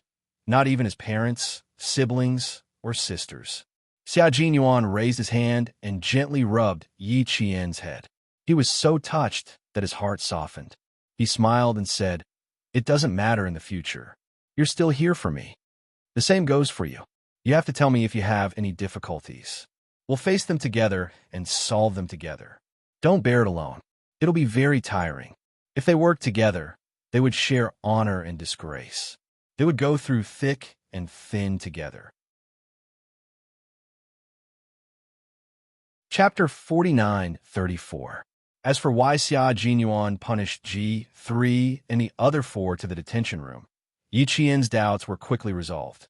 Thinking about how her idea had implicated G3 and the other 4 comrades, Yi Qian felt very apologetic. She whispered, "Actually, it has nothing to do with them. If I hadn't suggested it, the 5 of them wouldn't have been found and brought back to the camp. It's not considered a loss. It's just a chance for the female soldiers to practice. If they didn't even meet, how could they practice? At the end of the day, it's still my fault. They were just cooperating with me." Yi Qian believed that with G3 and the other 4 skills, it wouldn't be a problem for them to leave this vast Gobi without being noticed. The 5 of them were all elites and were best at hiding in the dark. How could they be easily discovered by the male and female soldiers? Xia Jinyuan knew that she wouldn't have the heart to do that. He smiled faintly and said, "Practice is practice. Being caught and brought back to the camp is another matter. Since they voluntarily brought us back to the camp, I will definitely cooperate with them." What did he mean? Yi Qian realized that her intelligence was getting lower and lower in front of them. They could have left immediately and didn't need to cooperate with us to return to the camp. Now that they voluntarily came back and cooperated so readily, do you think they don't have any other plans? I'm afraid they're up to no good again. Before they come up with any bad ideas, I'll stop them first and let them reflect on themselves. That way, they won't have the energy to come up with any more bad ideas. Xia Jinyuan, who was already familiar with his comrades' tactics, wouldn't sit still and wait for death. He was best at striking first to gain the upper hand. Yi Qian was worried. What should she do? She couldn't see her comrades coming up with any bad ideas. Yi Qian, who hadn't joined the team yet, was so worried that her hair was turning white. "Captain Xia, if I join the team, do you think I'll be instantly killed by my comrades?" Xia Jinyuan was amused by her worried expression. That's a possibility in terms of intelligence. After all, they're a bunch of old foxes and you haven't gotten used to their way of interacting. You don't have to worry about fighting at all. You can kill them in seconds. Besides, you still have me. You don't have to worry. If you can't win, I'll help you.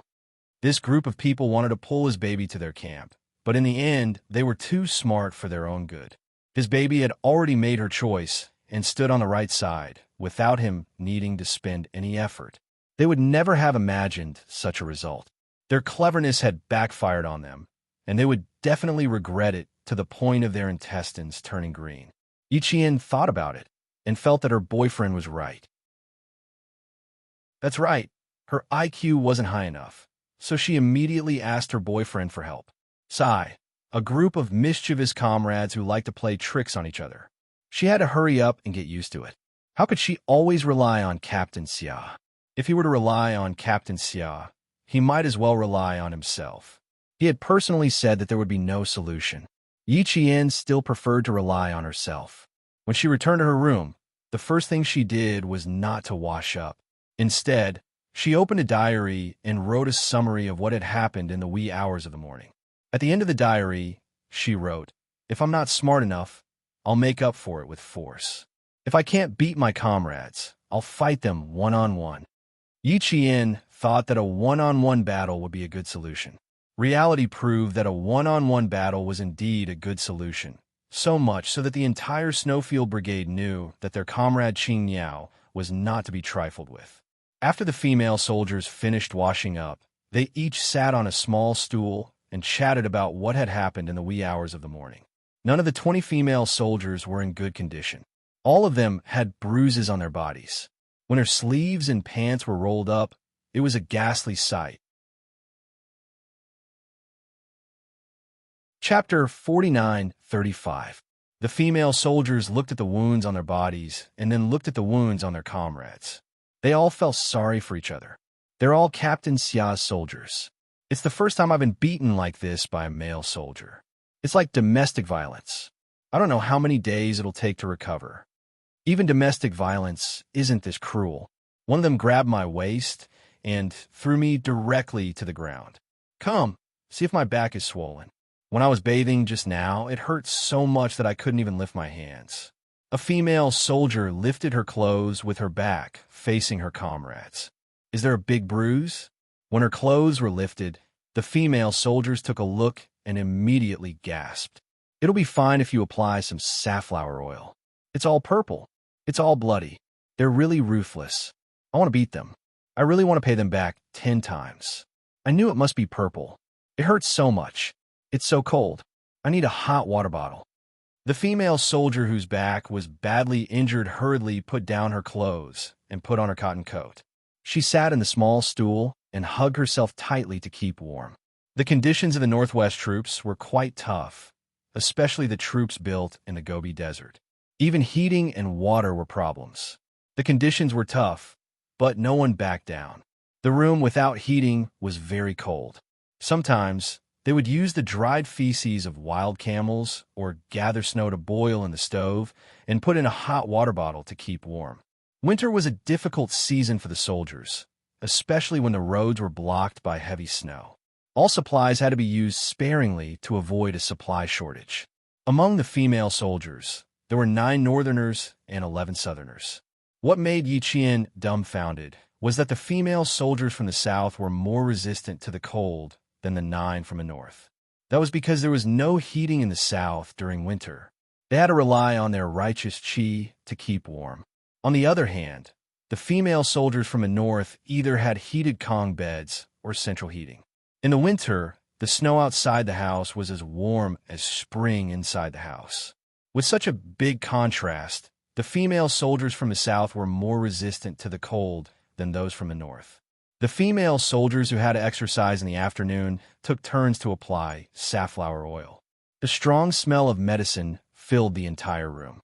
Even their chests were filled with the smell of safflower oil. "TSK, gently, gently, it hurts. It's all purple. You have to rub it harder. Bear with it. How many bottles of safflower oil are left? Is it enough? If not, we can get more from the infirmary. I wonder if the supply of safflower oil will be cut off this winter." "No, the 5 of them won't stay in our camp for long. They'll leave in 2 days at most. We don't even need 2 days. It's snowing heavily the day after tomorrow. We'll leave tomorrow at the latest.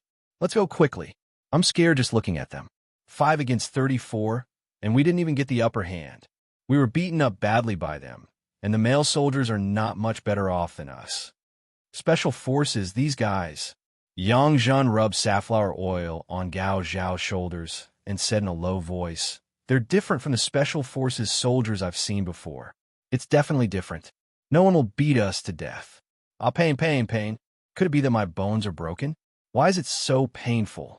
Gao Xiao was in so much pain that his face was distorted, and he sucked in several breaths of cold air. "That's too cruel. I was thrown down by them 4 times in a row. If Chiao Tong hadn't rescued me in time, I would have fallen a fifth time. Chiao Tong, thank you. I'll repay you next time if there's a chance. Chiao Tong, who was rubbing safflower oil on another comrade's calf, didn't even raise her head. She smiled and said, "Don't. I don't like this kind of opportunity. Once is enough. I don't want a second time." If it happened a second time, she doubted that she could survive from the 5 Special Forces soldiers. Chapter 49:36. The female soldiers didn't want to do it a second time. They were all scared by the 5 unfamiliar male Special Forces soldiers. Gao Xiao, whose face was twisted from time to time, thought there would definitely be a next time. That's not for sure. It's all high-intensity training. Instructor Yi won't be merciful. She'll still make us scarred every day. When Gao Xiao mentioned Instructor Yi Qian, the dormitory became silent. Even Yang Zhen lowered her eyes slightly and rubbed Gao Xiao's shoulders silently. Gao Xiao, who made the dormitory fall into silence, pursed her lips and broke the silence in a small voice.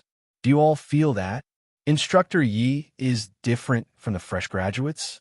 I feel that way anyway. I felt it before, but it's even stronger today. Those 5 Special Forces soldiers are obviously very familiar with Instructor Yi. Captain Xia is familiar with everything about Instructor Yi, and his soldiers are familiar with Instructor Yi. What do you think? Is there a connection between them? The connection was deep, but no one said it out loud. Yang Zhen, whose palms were red from rubbing, retracted her hand and said to Gao Xiao, "It's enough that you know it in your heart. You don't have to say it out loud." Instructor Yi didn't tell them personally. It was very likely that it was inconvenient for her to reveal her true identity. So even if they knew it in their hearts, they had to pretend not to know. Gao Xiao was bold and thought about things more simply. She felt that with their relationship with Yi Qian, there was no need to be so careful that they had to avoid even chatting. She said directly, "You guys, she's our instructor. She's going to train the 20 of us into a Special Force soldier. She's our instructor and also our teacher. There's nothing wrong with saying some things, right, Chiao Tong?" She asked Chiao Tong in the end purely out of reflex. Chiao Tong thought for a while before slowly nodding. "You're right. We don't have to be so careful. Why are we here? Why can Instructor Yi be our instructor after graduation? The fundamental reason is that Instructor Yi is a Special Forces soldier and also a soldier in Captain Xia's team. So, she knows the male soldiers who beat us up. Captain Xia is also familiar with Instructor Yi." Gao Xiao put his palms together. His movement was too big for a moment and his shoulder was affected. Before he could speak, he was in pain again. "That's right. Don't be so careful. Don't look at how strict and cold Instructor Yi is. He's actually a very nice person. I made such a big mistake. She punished me, but she didn't intend to report it to the higher-ups. She's obviously a very protective instructor. Usually, leaders who are protective of their own people have a common problem. They can scold their own soldiers as they wish, but they will never allow others to criticize them. When they encounter problems, they won't just push their own soldiers out. They will take the initiative to shoulder the responsibility. I quite like leaders who are protective of their own people. Even if they're strict to the point of being harsh, I still feel at ease. You can tell from the difficulty of the training that Instructor Yi has arranged for us. She hopes that all of us can become special female soldiers and become a member of the 1st Female Special Forces Unit." Yang Zhen was shocked when she heard Gao Xiao's words. She didn't understand such a simple principle. She was worried that she wouldn't be qualified and would be eliminated by Instructor Yi. All 20 female soldiers wanted to become a Special Forces soldier, but not all of them could really become a Special Forces soldier. The original regiment commander had privately revealed a little to her, telling her that if she wanted to stay, she had to be more careful and not make a wedding dress for others. She had always remembered and had always carefully done her job. She hoped that Instructor Yi could add a few chips in her assessment to make her officially a female Special Forces soldier. Chapter 49:37. Now, Gao Zhao's words made her realize how narrow-minded she was and how short-sighted she was.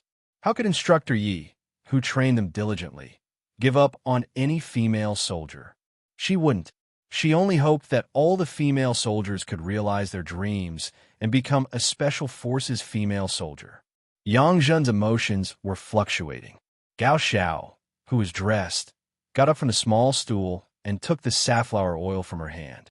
Class rep, it's your turn. I'll rub it for you. Did you see who hit you the most? I regret it now.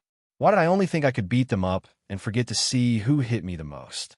On the way back to the camp, I secretly watched for a long time and felt that all 5 of them hit me. They're not bad-looking, tall, and have good figures. It's just that they're too evil and too ruthless. Her topic jumped too quickly. 1 second, she was still holding a grudge, and the next second, she was talking about how the 5 male soldiers were not bad-looking. But then again, the 5 Special Forces soldiers were indeed not bad-looking. The Vice Class Rep's dormitory also talked about the good looks of G3 and the other 4.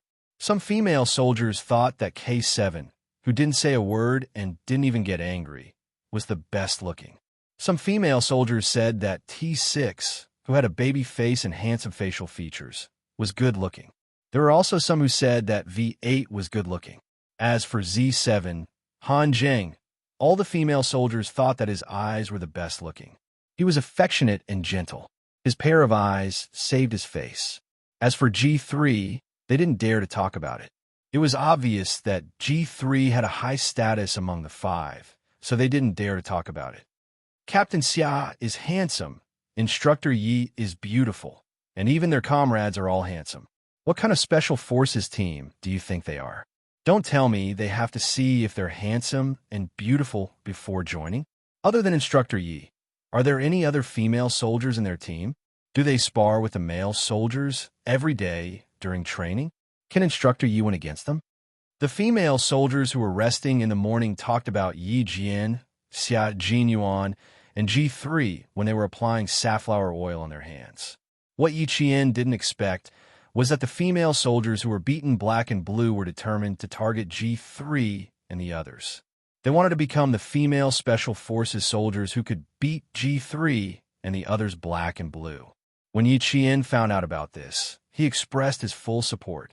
As for whether or not she was a Special Forces soldier, Yi Qian didn't hide it when Gao Xiao suddenly asked during the afternoon training break. He explained to the 20 female soldiers, "I am indeed a Special Forces soldier, and I'm also Captain Xia's soldier.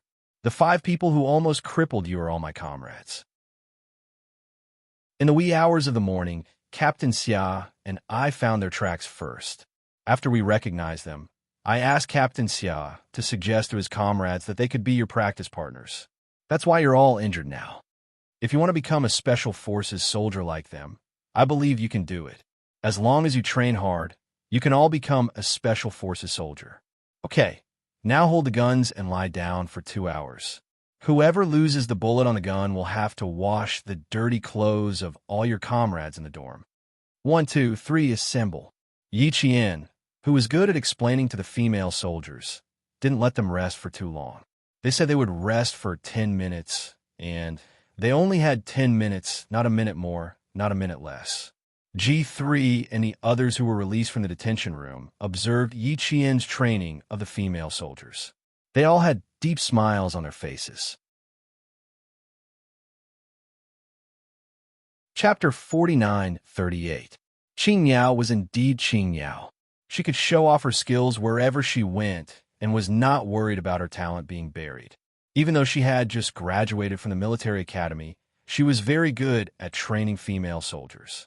She managed the female soldiers who were older than her, and all of them were obedient to her without any objections.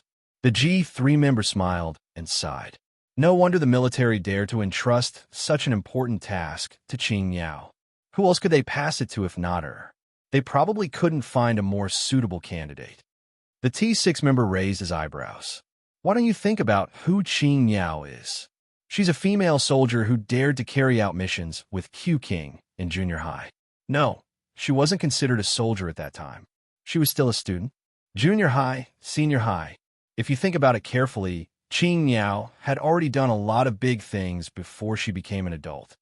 Thinking back, all the things I did before I became an adult were bastards and stirred up trouble everywhere. I even thought of myself as someone important. Unlike Qing Niao, who could already take on big responsibilities at such a young age. It was not that bad, but when they thought about it, the T6 member was shocked. It was true. Since junior high, Qing Niao had already started to show her talents. In her third year of junior high, she went abroad to participate in the Olympiad and happened to encounter the capture of Red Scorpion. She even cooperated with Q King to participate in the operation. Later, they heard from Q King that it was her first time killing someone with a gun. After killing someone, she did not feel much fear at that time because she still had a male classmate beside her who needed to be protected. After killing someone, her whole body was trembling and she could not lift the gun that she was holding tightly for a long time. She was too nervous, so nervous that she lost control of her fingers and could not move freely. After that, Qing Yao officially walked into the sights of her comrades and participated in one operation after another. She completed the mission perfectly time and time again without any problems. It had been 8.5 years since she graduated from junior high school. The young girl from the past had become a young captain who could take on heavy responsibilities alone. She used her method to hand in an answer sheet that the military was very satisfied with. When they saw Yi Qian leading the training team, the G3 members could not help but recall what they had done before the age of 18. After thinking for a while, they realized that they really did not do anything big before the age of 18. This was especially so for Z7. He seriously recalled that before he was 18 years old, all he did was to chase girls, have girlfriends, smoke and drink, get into fights, and create trouble. If he had not been beaten up by Family Xia's sixth brother, he would probably have touched the things that he should not touch with. Before the age of 18, he had done many great things, but they were all nonsense, and he had not done a single proper thing. Due to the absurdity of his past private life, Z7 was afraid that his comrades would dig up his dark past again. Thus, he was forced to lower his voice and pretend to be serious as he said, "Don't you guys see something?" He pointed at Yi Qian and lowered his voice even more mysteriously. "Did you see anything?" T6, who was the first to be led astray, narrowed his eyes. He only saw that the female soldiers were very respectful to Qing Niao and obeyed all of Qing Niao's orders. He could not see anything else. He shook his head. "I didn't see anything." V8 also did not see anything and shook his head in agreement. Z7 rolled his eyes at the two of them. What happened to the tacit understanding? They dropped the ball at the crucial moment. He turned to G3 and asked, "Did you see anything?" G3, who did not want to be rolled his eyes, looked at them seriously for at least 3 minutes. In the end, he pulled the camouflage jacket he was wearing and shook his head. Z7, who had successfully diverted his comrades' attention, wanted to knock them on the head a few times. "What kind of eyesight and observation skills are you? None of you saw anything. Disappointing. Brother, what about you? Did you see anything?" The brother was none other than K7, who only looked and did not speak. Chapter 49-39. K7, the only one who didn't speak, coldly glanced at the claw on his shoulder. Z7 quickly retracted his claw, as if it was on fire. That gaze made him think that the hand on his shoulder wasn't his own, but a formalin-soaked cadaver's hand. His hair stood on end, and he shivered. K7 retracted his creepy gaze. His thin lips moved slightly. "Q King. That's right. We forensic doctors have a pair of eyes that are good at discovering the truth." Z7 clapped his hands and felt very gratified. Although he was afraid that his dark history would be dug up, he did indeed notice this problem. He didn't expect that he and K7 were the only ones who noticed it. "Did you guys not bring your brains out when you were in the military? How could you not notice such an obvious problem?" Z7, who had crushed his 3 comrades, kept shaking his head like an old man. His arrogance made G3, T6, and V8 want to greet him with their fists. Qing Yao's training is very similar to Q King's. I'm sure all of you know what Q King's training is like. Even you old foxes are afraid, let alone the female soldiers. The female soldiers know how powerful their instructor is. How would they dare to have any ideas? When Q King was in the Airborne Brigade, You old foxes try to trip Q King up a lot. What happened in the end? In the end, you were taught a lesson by Q King. In the first 3 days of his arrival, he wasn't being polite to you. He was just busy familiarizing himself with the environment. Unexpectedly, you misunderstood that Q King was easy to bully. In the end, you shot yourself in the foot. Q King won against you back then, but dozens of you took turns to trip Q King up. He was the only one who could counter your moves. Even so, Q King was so tired that he lost 8 kilograms in half a month. Look at Qing Yao and her soldiers. I dare say that they definitely didn't trip Qing Yao up. On the contrary, on the first day, they were even Qing Yao gave them a show of strength, letting them know that the instructor was not to be trifled with. All of them had to be obedient, which is why they are so respectful today. Initially, G3 and the others did not feel that there was anything unusual. Now that Z7 had explained it, they felt that Z7 was not mistaken. Qing Yao's training was indeed somewhat similar to Q King's. Oh no. One Q King was enough to give them a headache. Now that there was another Q King, wouldn't it be even scarier? In an instant, the T6 combatant felt a chill run down his spine. He looked around and confirmed that Xia Jinyuan was not around. Then he whispered, "I'm feeling inexplicably nervous right now.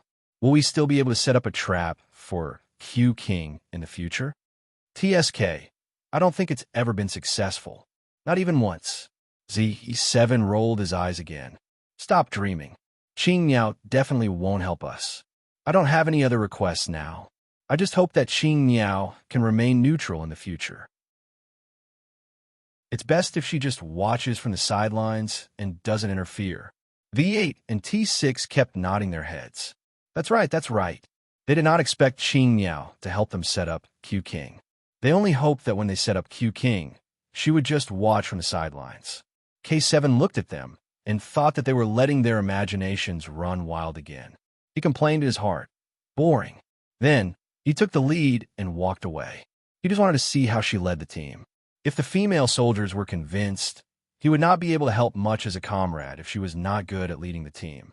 However, if the female soldiers were not convinced and even made things difficult for her from time to time, he did not mind leaving the camp later in the afternoon and continuing to practice with the female soldiers. After watching for about half an hour, the 5 of them stopped watching and turned to leave the training ground. Chapter 4940. The reason why the 5 of them were able to leave the confinement room was because Battalion Commander Tion had confirmed to the military division that they were indeed here for an inspection mission. Moreover, it was not an order from the military, but from the military headquarters. Battalion Commander Tion was so shocked that his back was drenched in cold sweat. After confirming, Battalion Commander Tion immediately ordered the soldiers to release the 5 of them. As for Xia Jinyuan, he still did not know that the 5 of them had left the confinement room. The female soldiers who did not know that they had escaped a disaster continued to grit their teeth and train. The wind blew fiercely, cutting their faces like knives. The wind blew sand and dust into their eyes. Even if their eyes turned red and tears fell, the female soldiers did not raise their hands to wipe their eyes. From today onwards, all the female soldiers' training would be intensive.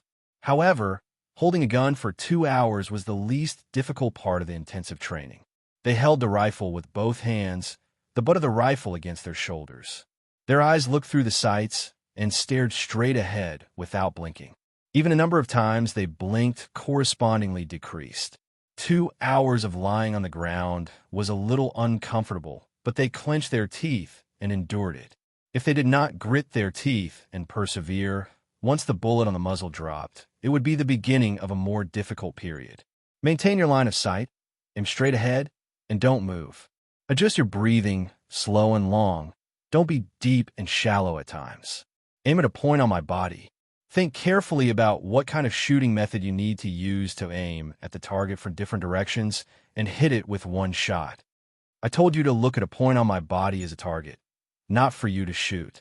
Right now, I am just within the range of a blank bullet. If your hands tremble, it is very likely that the bullet will hit me, especially the female soldier who is aiming at the back of my chest. Has your finger pulled the trigger a little? If you pull a little deeper, the bullet will really come out. Yi Qian, who was also lying on the ground, could still remind the female soldiers.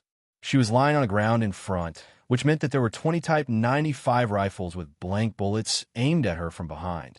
She kept saying that she was not distracted at all. The most important thing was to disturb the female soldiers and distract them. She wanted the female soldiers to aim at any part of her body, including her head. She wanted to see if the female soldiers could avoid her interference. In the past, Principal Chen also used this method to train Yi Qian. Even after so many years, it was still a good idea, since it could strengthen the mental fortitude of the female soldiers.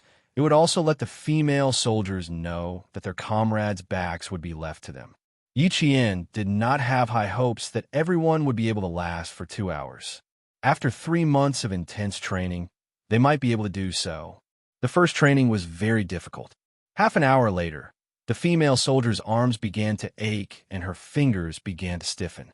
Sweat dripped into her eyes, and there were even small things like ants drilling into her body. A bullet fell from the barrel of the gun. It was none other than the female soldier who had aimed the gun at the back of Yi Qian's head. At this moment, she was sweating profusely. When the bullet fell, her whole body froze. Then, she buried her head in her arms and smiled bitterly. She had been disrupted. She didn't pull the trigger at all, but she was worried that if her hand trembled, she might not be able to control herself and pull the trigger. Then the blank cartridge would really shoot into the back of the instructor's head. As long as she thought of this possibility, she couldn't calm down and couldn't aim at the target without moving. The first female soldier who was disrupted buried her head for about a minute. She touched a small stone beside her and blew at the stone. The female soldier put the stone aside to count, which meant that she had failed once. Chapter 49-41. If there was a first time, there would be a second. Yi Qian, who was lying at the front, didn't turn around. Therefore, she couldn't have discovered that a female soldier's bullet had fallen. It all depended on whether the female soldiers were honest and could accept failure. She said that she would accompany them during every training session and would never watch. She meant what she said and wouldn't change her mind. As time passed, the female soldiers' arms became more and more tired, and their eyes became more and more sore. The bullets fell from the gun barrels one after another, but they quickly put them back in and continued to hold the gun for another 2 hours until they were all wiped out. As for Yi Qian, who was lying at the front, the bullets on the gun barrels didn't fall even once after 2 hours. Even though the wind was strong, she could still stabilize the bullets and not let them fall. The female soldiers were so envious that their eyes turned red. However, they also knew that such skills couldn't be achieved in a day. They had to go through long and arduous training and experience countless times to achieve it today. Yi Qian put away her gun and stood up. The female soldiers continued to lie down. Without her order, no one got up even when the time was up. Yi Qian walked from the first female soldier to the last female soldier. Seeing that there were stones of different sizes at their side, she returned to the front and said in a cold voice, "Put away your guns and assemble." The female soldiers' hearts sank when they heard her voice. The entire army was wiped out. No one persisted. In the afternoon, the female soldiers had to wear sandbags that weighed 5 kilograms each. From today onwards, they would have to tie sandbags to their wrists for 2 hours every day until they could hold the gun for 4 hours without moving. 2 hours without moving while holding a gun was indeed the easiest part of the training. Yi Qian continued to train with the female soldiers. On the other side, Xia Jinyuan threw the training plan to the 5 people who had sneaked into his room. Dark clouds covered his handsome face. A storm was about to come. You're quite shameless. You've all walked around the barracks. You must know a lot about the heroic deeds of the Pioneer Battalion. Not bad. You're so relaxed after being dragged back to the barracks. You're just taking it as a vacation. There are 34 soldiers, and you have 5 people. Can't you win 5 against 6? I don't know who's the thick-skinned one who told me that it's not a problem, even if it's 1 against a few. I told you to practice with the female soldiers, but you were discovered by them first. What? Are you proud of being discovered by them? You want to wave the flag and run around the Pioneer Battalion to tell everyone that you've lost? I told you to stay in the confinement room because I wanted to save some face for you and for myself. You guys, on the other hand, are still going around swaggering about. Since you guys are so magnanimous, I admit defeat. The 5 of them stood in front of Xia Jinyuan. Although they held their heads high, their hearts were actually trembling like leaves in the wind, fluttering without a place to settle. Sigh, sigh, sigh. If they had known, they would have stayed in the confinement room all this time. It had been a long time since he had seen Q King get angry, and he was almost scared to death. G3 said in a low voice, "It's my fault. I didn't restrain my team members well. You're in the wrong. I know, but I don't intend to let you off so easily." Xia Jinyuan sneered. There was no trace of happiness in his handsome face, only coldness. As the vice captain, you didn't reflect on yourself and even led the team to relax. G3, you've made a grave mistake. I'll accept all punishment. There won't be a next time. G3 didn't explain himself because there was no need to. They were good at night battles, but they were discovered in advance. They didn't discover the soldiers at the front of the barracks first and took the initiative to attack. This was the root of Q King's anger. Chapter 49-42. The other 4 looked gloomy as they accepted Q King's reprimand without any objection. This is the team's training. After 3 months, I'll come back to test you. If you don't complete any of the tests, you know what will happen to you. Do you understand? Understood. Understood. Understood. 5 voices sounded at the same time. They gave Xia Jinyuan a military order with majestic momentum. If they didn't pass any of the tests, they would accept any punishment unconditionally. As for mocking Xia Jinyuan's male soldiers for being weaker than Yi Qian's female soldiers, they didn't even think about it anymore. At 3 o'clock in the afternoon, Yi Qian was still training the female soldiers while G3 and the other 4 left on foot. They didn't even have time to say goodbye to Yi Qian. Battalion Commander Tian watched the 5 figures leave and asked again, "Do you really not need to send a car? Do you really want them to leave on foot? It's more than 100 kilometers. Do you really want them to walk?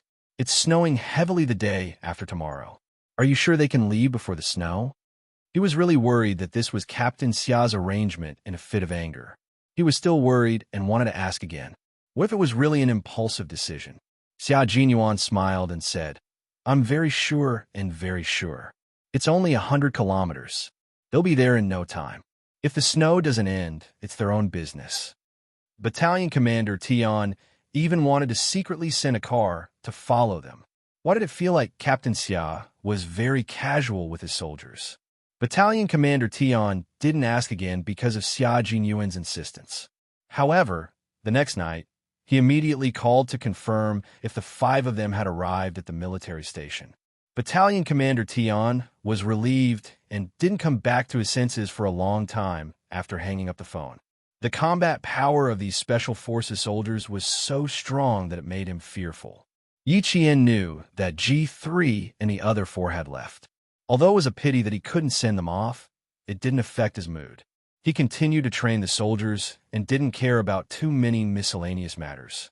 Due to G3 and the other 4's arrival, the troops stationed in the Gobi Desert entered winter to reorganize. As the snow fell, the reorganizing of the troops continued. Battalion Commander Tian was so busy that he would receive countless phone calls or conference calls every day. Every day, he wished he could break 1 minute into 10 minutes. When Yi Qian saw this, he secretly asked Xia Jinyuan one night if the base hidden in the Gobi Desert was very dangerous. Xia Jinyuan, who was sitting in a chair, smiled at her. "Do you think that father-in-law is the only one in the base?" His father-in-law's base had countless satellites, and every country in the world knew about it. Instead of being watched by foreign countries, it was better to tell them openly. However, even a cunning rabbit has 3 burrows. There was no need to continue explaining things clearly. When Yi Qian heard this, her expression turned serious. She understood. Even a cunning rabbit had 3 burrows, but there had to be a target to attract attention. The more attention the public target attracted, the safer the other hidden bases would be. Just like the U.S. Area 51, these people had released a lot of news, both real and fake. They had even released news about aliens, attracting the attention of people from all over the world. It had even attracted countless explorers. In the end, who had actually entered Area 51, and who had stood up to confirm the existence of aliens in Area 51? No one. Area 51 was an extremely important secret military base in the U.S. It was also a known military base, just like Father Fu's base.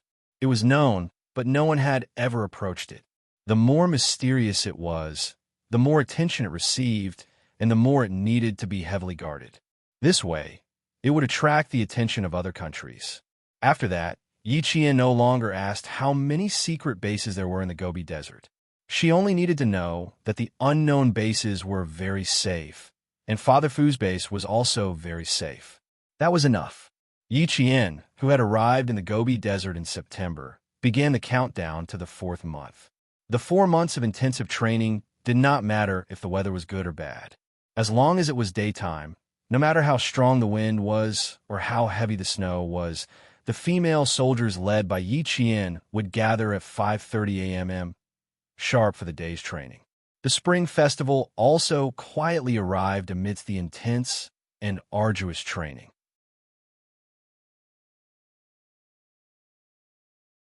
Chapter 49-43. Although the training was tough, the atmosphere in the platoon was very festive. Especially with the addition of the female soldiers, it was in full swing. All of them wanted to show off their martial arts skills. The secretary had just announced that there would be a spring festival gala on New Year's Eve. Both the male and female soldiers responded enthusiastically. Even Company Commander Zhu supported the male soldiers to come up with a few special programs so that the female soldiers could see that the male soldiers were good at both martial arts and literature. The male soldiers were indeed multi-talented. They performed martial arts, played all kinds of musical instruments, sang and danced, and even had a male soldier who knew how to dance cha-cha. His dance partner was also his comrade. Thus, before the program list was confirmed, the cha-cha became the most popular program. When Yi Qian found out that the male soldiers were so good, she couldn't help but wipe the cold sweat off her forehead. She realized she didn't have a single talent that she could show. She didn't, but the female soldiers in her class did. On the day of the announcement, Yi Qian asked the female soldiers to stay behind before they were dismissed. She hoped that the female soldiers would actively sign up and not be outdone by the male soldiers. Yi Qian went through the 20 female soldiers' resumes one by one in her mind. She knew all of their artistic talents. She asked them because she respected them. How could she just make all the decisions? The female soldiers had been discussing this since noon. As Yi Qian had been holding back, they didn't dare to bring it up. They had been discussing in private and even came up with a few programs to crush the male soldiers. They had a fight for first place. They didn't care about second place. Now that Yi Qian had taken the initiative to bring it up, the female soldiers who were standing in the chilly wind started talking about it. The squad leader, Yang Zhen, reported the program that they had secretly discussed in the afternoon to Yi Qian. Yi Qian was happy to hear it. Sure, you can arrange it yourselves. I see that the male soldiers are in full swing. Our female platoon can't fall behind. She thought for a while and said, from tonight onwards, the training time will be shortened by an hour. You can rehearse your programs. Strive to achieve a high standard. Although I don't dare to say that it's better than the Spring Festival Gala, it has to be better than the male soldiers. Talent is what we girls are best at.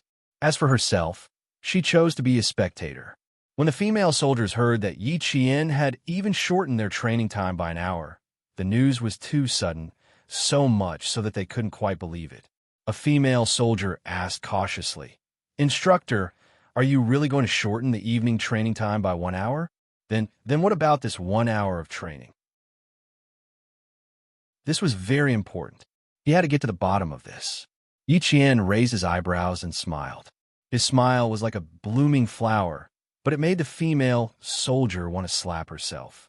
She felt that she had asked a question that would make all her comrades in the class want to vomit blood. When the rest of the female soldiers saw this, alarm bells rang in their hearts. Something bad was about to happen.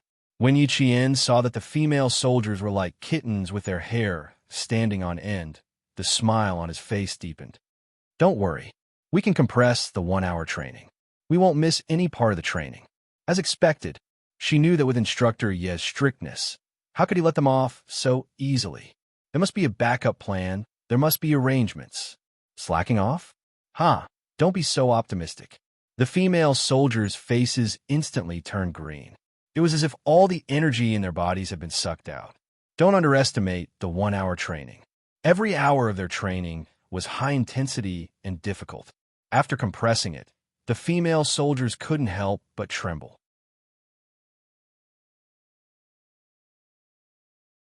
Chapter 49-44. Yi Qian smiled and encouraged the female soldiers. You have to believe that your potential is limitless. Once you get used to it, you won't feel tired. Just like now, you're used to the intense training every day. You'll also get used to the compressed missions. It's very likely that you'll be even better than before. Today is New Year's Eve. Training ends at 8 p.m. You can choose to start rehearsing tonight. As for me, I'll go to the male camp tonight to spy on the situation. I'll tell you later. With that, he dismissed the squad leader. Xia Jinyuan was not in the barracks on New Year's Eve. 3 days ago, he left the barracks with the male soldiers and went to another barracks for an exchange.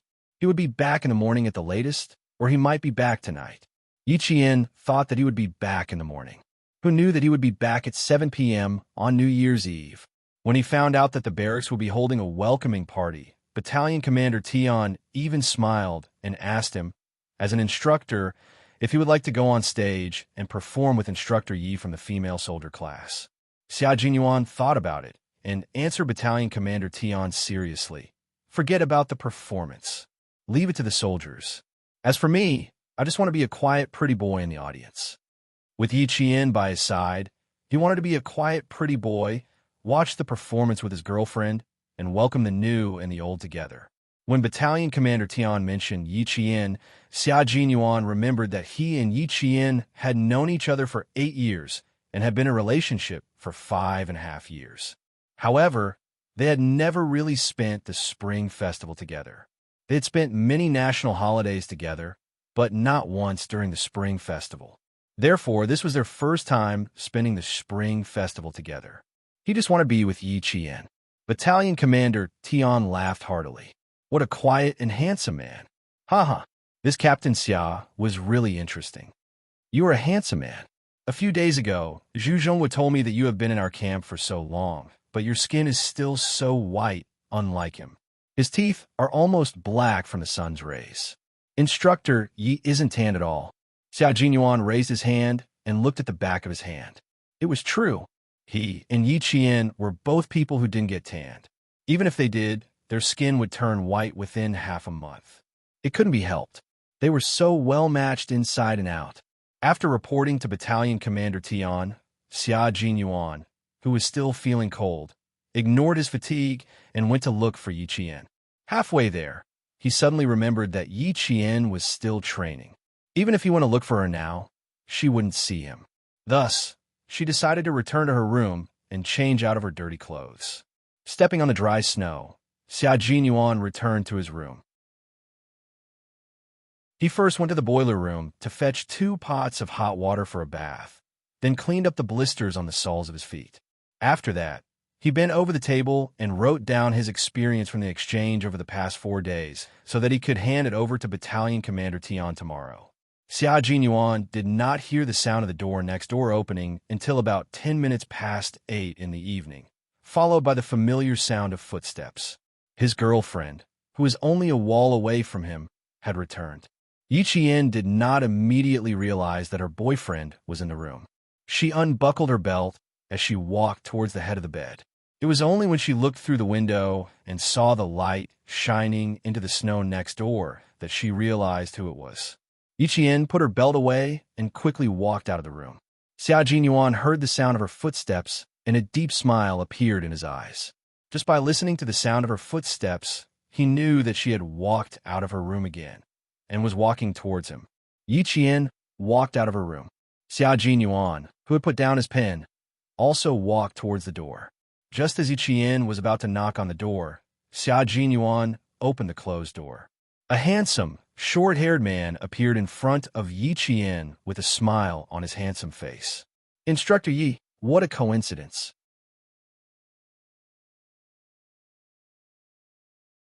Chapter 49-45. Coincidentally, he had heard her footsteps and had walked over to open the door. She saw that the light on his desk was on, and there was a notebook on it. There was a pen on top of the notebook, so she knew that he was writing a report. Yi Qian did not enter immediately. Did I disturb you? No, I'm almost done. Xia Jinyuan turned sideways and reached out to grab Yi Qian's wrist and pulled her into his room. Yi Qian did not expect him to suddenly grab her and was caught off guard. She threw herself into his arms. Clang! The door was closed by Xia Jinyuan's long legs. He hugged Yi Qian tightly in his arms and laughed in a low voice. You miss me so much? You're in such a hurry to get into my arms. You were the one who suddenly pulled me, so I lost my balance and threw myself into your arms. Yi Qian explained, but she did not escape from his warm arms. Instead, she leaned over and wrapped her arms around his waist. She said slowly, I miss you a little, so I came to find you immediately. Xia Jinyuan's eyes were full of tenderness. He lowered his head and kissed her hair. He smiled and sighed. I missed you more than you did. Not a little, but a lot. Especially when I thought about how this is the first time we're spending the spring festival together. Yi Qian, who was buried in his arms, nodded. Yes, we'll spend the spring festival together this year. We'll call home to wish the elders a happy new year. My grandfather will definitely be sitting by the phone, waiting for my call. Okay, we'll call Old Master first. Then we'll call Old Master and Old Madam. As for my father, we have to greet him as well. Otherwise, he will be so angry that he will rush back to the military headquarters on the first day of the Spring Festival. It's the Spring Festival. Let the guards have a good rest. Don't give them any trouble. After he finished speaking, Yi Qian said softly, I have to spend more time with Grandpa. Dad didn't come home this year, and neither did I. There's only Uncle Fu at home to accompany Grandpa during the holidays. Grandpa is very lonely. Master Xia and old Madam Xia had so many children and grandchildren that they needed 4 tables to sit down. As for the Fu family, there were exactly 4 seats for a family. If Uncle Fu returned home, there would still be 1 empty table left. The Fu family was too cold. Fortunately, the old man was already used to it. Moreover, there would be students who would come to accompany the old man during the Spring Festival. This could also comfort the old man. Xia Jinyuan, whose chin was resting on Yi Qian's head, nodded. Of course, in the future, whenever we return to Beijing for the new year, we will accompany you to welcome the new and bid farewell to the old. The family summer festival was bustling with noise and excitement. With a few more nephews coming out, it became even livelier. As such, when Xia Jinyuan proposed to spend the new year with old Master Fu, no one in the family Xia would have any objections. Xia Jinyuan's understanding made Yi Qian tiptoe and kiss his chin. Thank you, Captain Xia. Why are you thanking me? I'm the son-in-law of the Fu family. Are you treating me like an outsider? Then I will be angry. Xia Jinyuan, who was pretending to be angry, even raised his chin. Quick, kiss me again and comfort me. Otherwise, I will be angry until tomorrow morning. He was trying to get a kiss. Knowing that he was doing it on purpose, Yi Qian was happy to cooperate. This time, it was not as simple as tiptoeing. He hooked his arms around Xia Jinyuan's neck and kissed him directly on the lips. The last time they kissed was on the day they arrived at the military camp. It had been so long since Yi Qian, who had always been very restrained, was especially proactive. It was probably because the weather was so cold that she needed a warm embrace. That was why she was so impulsive.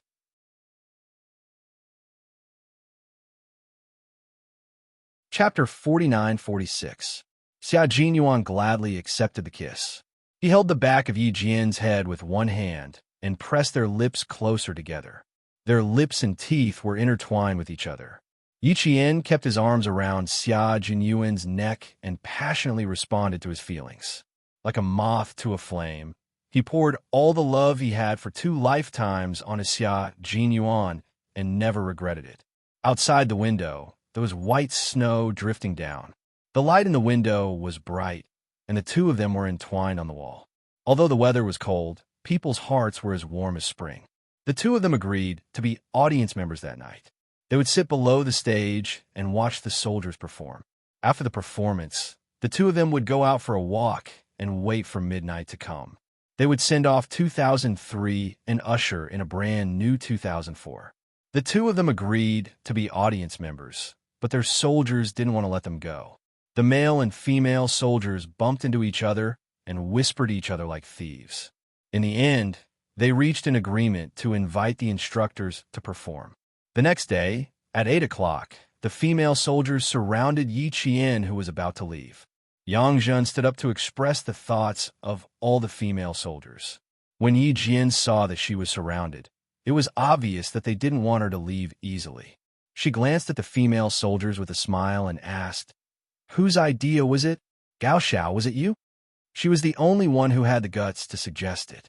Gao Xiao immediately surrendered and confessed, reporting to the instructor, "I'm innocent. It wasn't me. It was another comrade who looked very quiet." She took the initiative to suggest it. A very quiet comrade. Yi Qian's gaze fell on Yang Zhen. Although Yang Zhen was the class monitor, she was quiet most of the time and didn't play much with her comrades. She was the class monitor, so she had to be careful. Yang Zhen had a headache. She didn't expect Gao Xiao to surrender so quickly, so she had to confess. "Talent is my weakness. I don't have any. If you really want to see it, you can perform live bullet shooting. For example, one of you has an apple on your head and holds it with both hands. I think it's a good performance." After she finished speaking, the female soldiers silently took a step back. Shooting with an apple on your head. Although they knew that Instructor Ye's shooting skills were very good, but they really didn't have the guts. If it was a live shot, it would be a headshot if it was slightly off target. Their goal had not been achieved yet, so they could not sacrifice their lives for a festival. Before they could force the palace, the female soldiers were scared off by Yi Qian's valiance. The next day, when the female soldiers told the male soldiers the result, they were all dumbfounded. Instructor Yi was a bit too valiant. Then forget it. No matter how good your skills are, you can't guarantee that nothing will go wrong. Shooting with live ammunition will really kill people. Only Instructor Yi dares to say that. Even our Instructor Xia doesn't dare. As soon as the male squad leader finished speaking, Instructor Xia's cold voice came from behind. "What do you mean I don't dare? What are you trying to defame me in front of the female soldiers?" No. I have absolutely no intention of slandering you." The male squad leader, whose back stiffened, quickly turned around and smiled obsequiously. "Instructor, you heard wrong. Instructor Xia, he said that our Instructor Yi dares to perform live shooting, but you don't. Instructor Xia, do you really not dare do it?" Gao Xiao was ruthless. She directly exposed the truth in front of the male soldiers. The smile on the male squad leader's face immediately froze. These female soldiers, can't they be more loyal? How could Xia Jinyuan not know what the female soldiers were thinking? He pretended to think for a while before saying seriously, "Then I have to talk to your Instructor Yi and see if he really dares to do it." The female soldiers' eyes lit up. There was hope.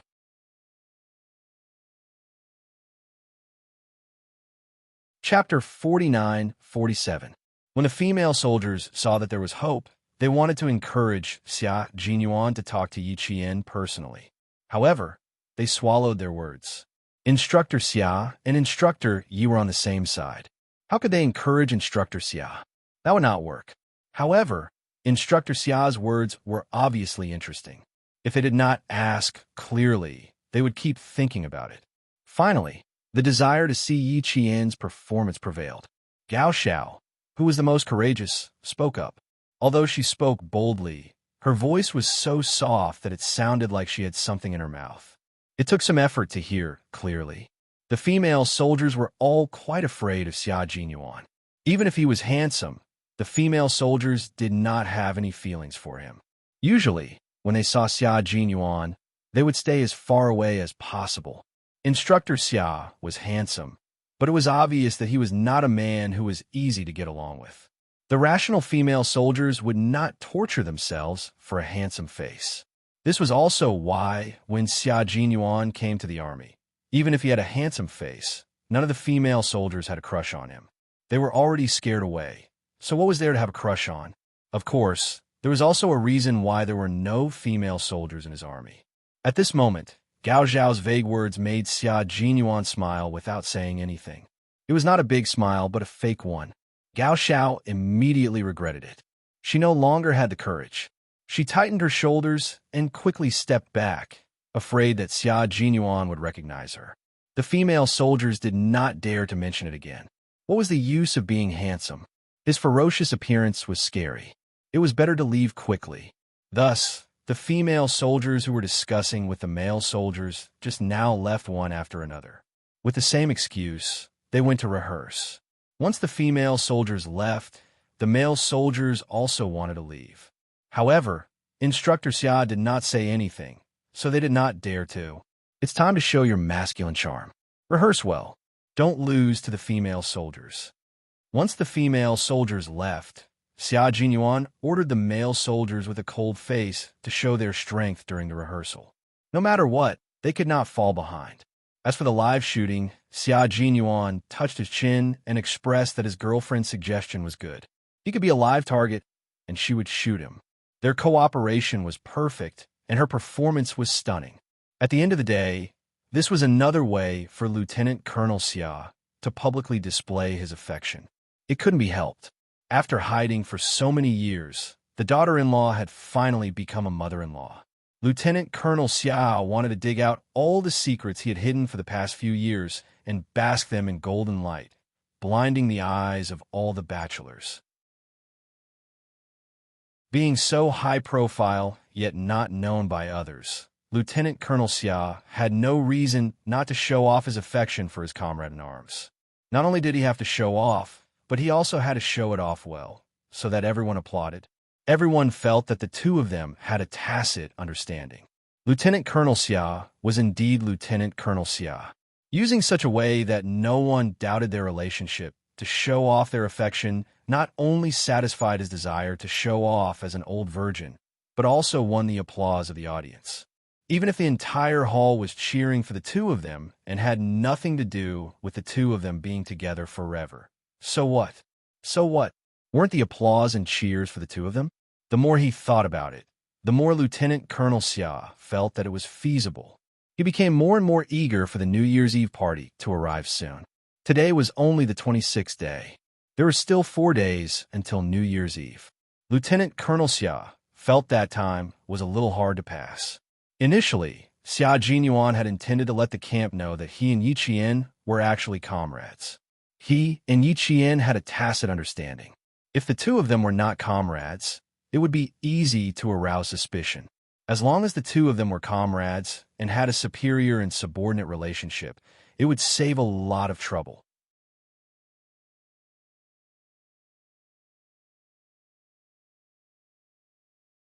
Don't be fooled by Instructor Xia's good looks, military prestige, and noble aura. However, his personality is not flattering. When I first came here 2 days ago, I took a few more glances at him. Now, when I see Instructor Xia, I only want to avoid him. It's too scary.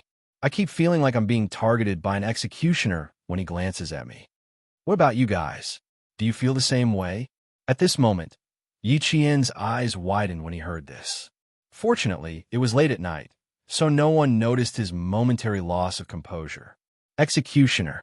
Her deputy supervisor actually said that Captain Xia gave her the feeling of an executioner. Wasn't this feeling a little too frightening? Was it that scary? Why didn't she feel it all? The deputy supervisor was thinking too much. As a girlfriend, when she saw her boyfriend being called an executioner, she naturally had to stand up and defend herself and tell the deputy supervisor that she was thinking too much. Who knew that before Yi Qian could defend her boyfriend, Xia Jinyuan, the female soldiers beside her actually resonated with her. Even with Yi Qian's intelligence, she never expected such an ending. What was going on? Why do they all think so?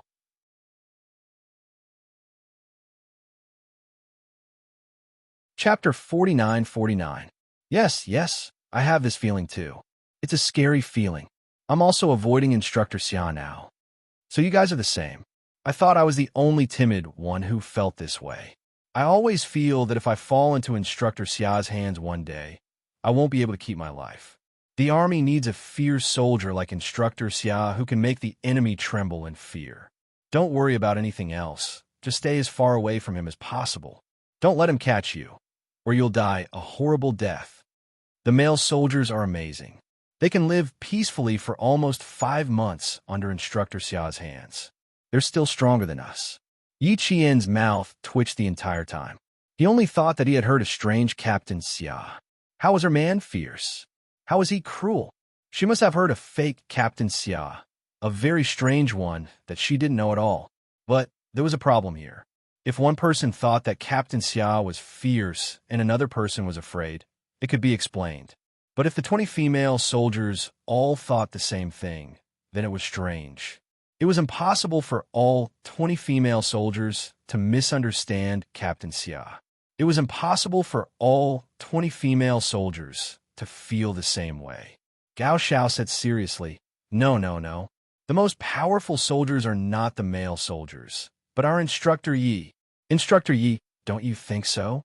Gao Xiao, who had a face full of agreement, disagreed at the end. The male soldiers were nothing. The real powerful one was their Instructor Yi.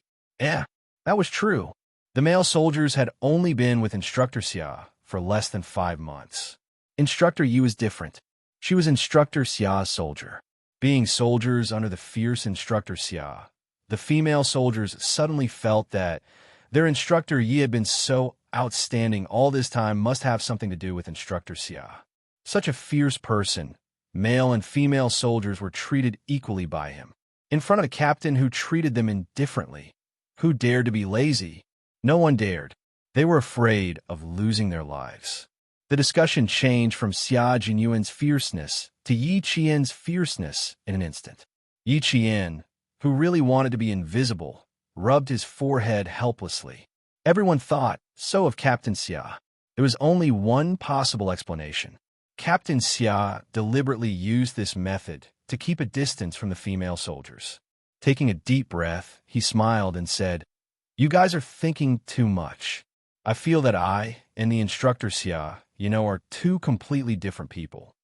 A strict teacher produces excellent students. Captain Xia is the captain of a special force. If he doesn't strictly carry out his orders, how can the soldiers under him take on such a heavy responsibility? He's a little fierce, but he won't be fierce for no reason, and he won't get angry at the soldiers for no reason. I know this better than anyone. Usually, it's because the soldiers don't meet his requirements. As for getting angry, I haven't seen it so far. You guys are thinking too much. Yi Qian, who had guessed that Xia Jinyuan was interested in her, could not bear for her man to be misunderstood, so she had to explain herself. The female soldier was horrified when she heard this. Gao Xiao trembled and said, Instructor Yi, we just feel that the Captain Xia, is not the same as the Captain Xia we know. Captain Xia can't be twins, right? It was too scary. Instructor Yi actually thought that Instructor Xia wasn't fierce at all. Wasn't that fierce? He couldn't be any fiercer. Last time, when she waved her knife at Xiao Tong, Instructor Xia, who was standing next to her, didn't say a word, but the look in his eyes made her almost kneel down in front of Instructor Xia. She only dared to speak after Instructor Xia left. If he was fierce enough to make people kneel when he didn't speak, then what about when he spoke? Wouldn't he kill people?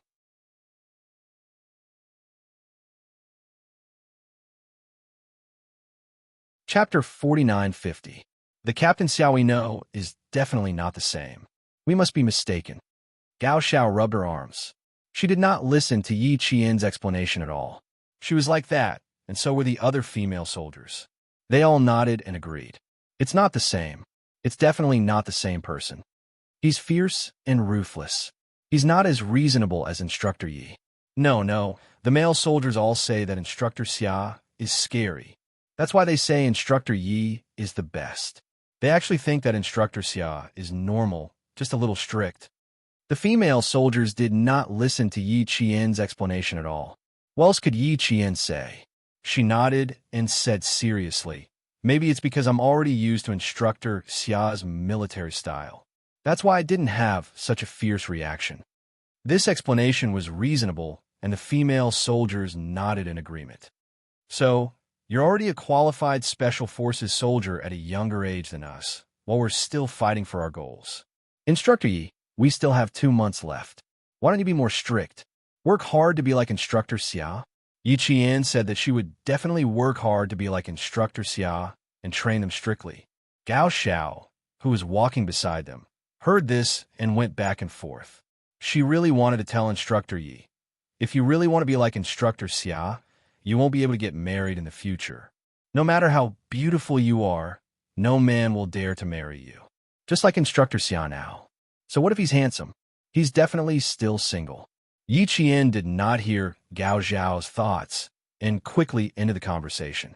When they talked about Captain Xia, all of them looked like they would lose sleep tonight. She felt tired for them. She also felt that Xia Jinyuan's actions were funny. In order to keep a distance from the female soldiers, her Captain Xia had put in a lot of effort. If she met him tomorrow, she must talk to him nicely. On the afternoon of the 26th, Yi Qian met Xia Jinyuan during lunch break. She smiled and told him about the female soldiers' comments. Xia Jinyuan heard it and almost applauded. "It's right that they're afraid of me. This is the effect I want. From time to time, I'll visit your class. If they think I'm easy to get along with their intelligence, they'll definitely suspect me within a week. I have to make them afraid, so afraid that they will avoid me when they see me, so afraid that they won't dare to doubt our relationship because of me." Hearing this, Yi Qian remained silent for a long time. After a long while, her voice was as soft as a feather in water. "You did this because of me. It's all because of me."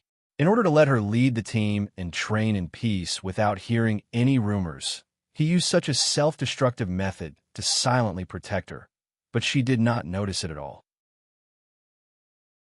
If she hadn't heard the female soldier's unanimous evaluation of him last night, she would have never discovered it.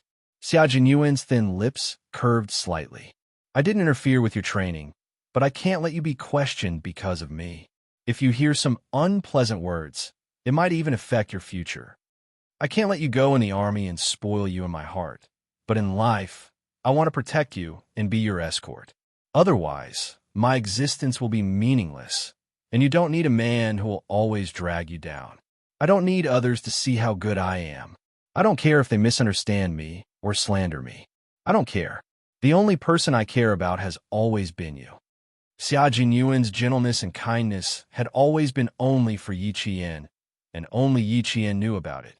All of his gentleness and all of his feelings existed only for Yi Qian alone. As for other women, he would never get them.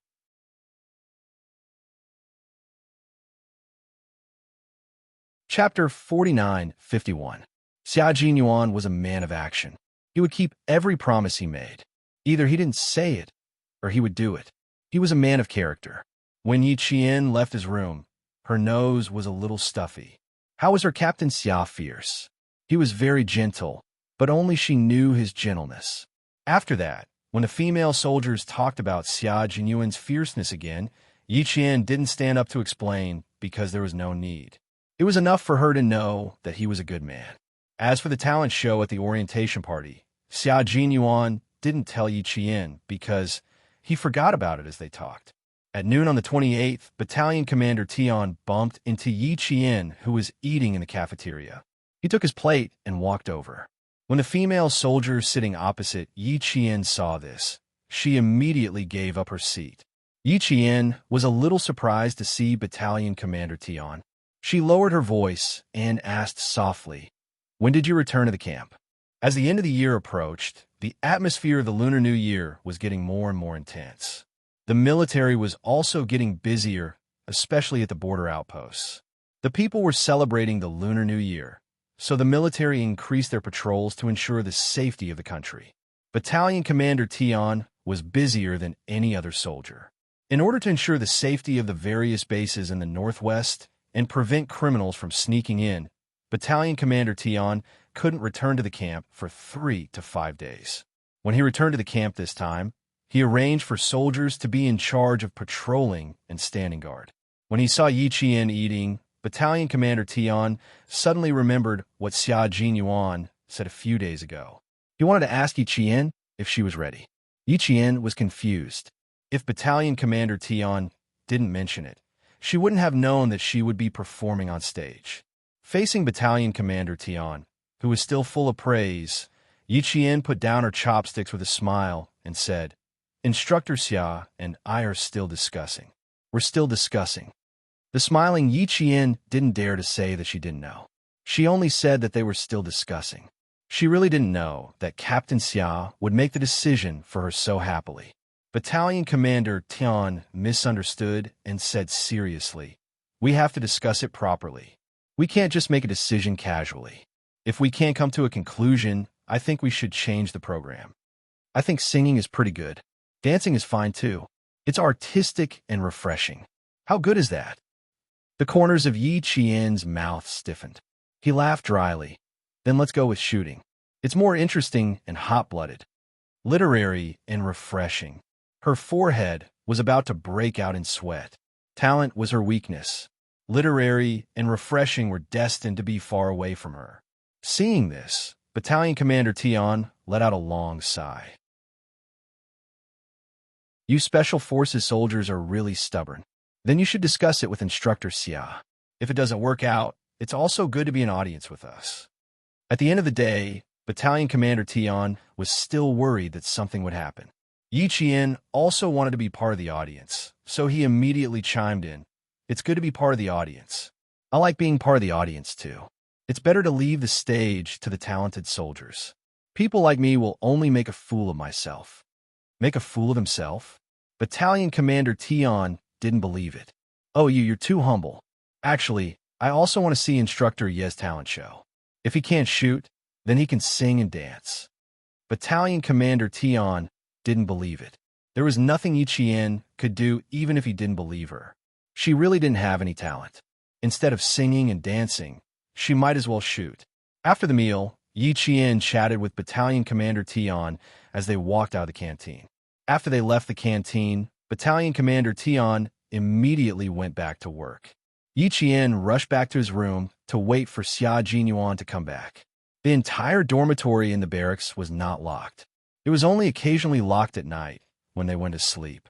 After waiting for less than 10 minutes, Xia Jinyuan pushed the door open and entered. Yi Qian, who had been waiting for him, crossed his arms and looked at the man expressionlessly.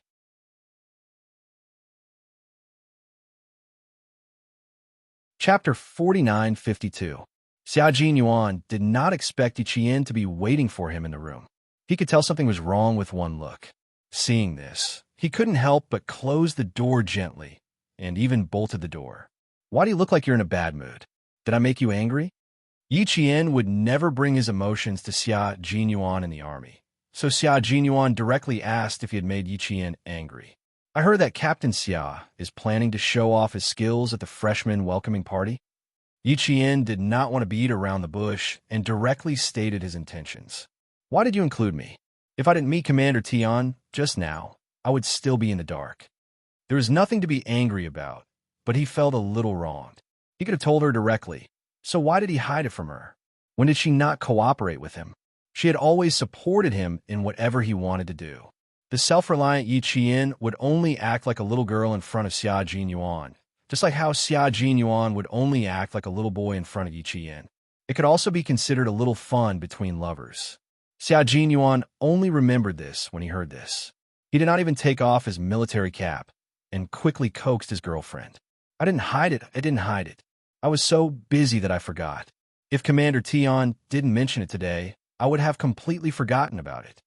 Not only was Commander Tian busy at the end of the year, but Xia Jinyuan was also busy. The 20 male soldiers he led were the best in the entire camp. The male soldiers had a 10-day patrol from the first day of the Lunar New Year to the 10th day of the Lunar New Year. Xia Jinyuan would also participate, so the training arrangements for the male soldiers had to be adjusted accordingly.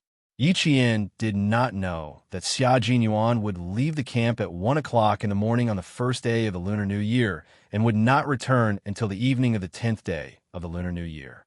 She could not know all the arrangements in the camp, and Xia Jinyuan could not tell her one by one either. Although they were in the same unit, he could not casually tell her his whereabouts because of their close relationship. Yi Qian didn't question his explanation. Instead, he couldn't help but chuckle when he saw how cautious he was, as if he was afraid that Yi Qian would flip out. All right, I'm not angry. I thought you were deliberately hiding it from me and wanted to give me a scare on the day of the party. He was so busy and tired.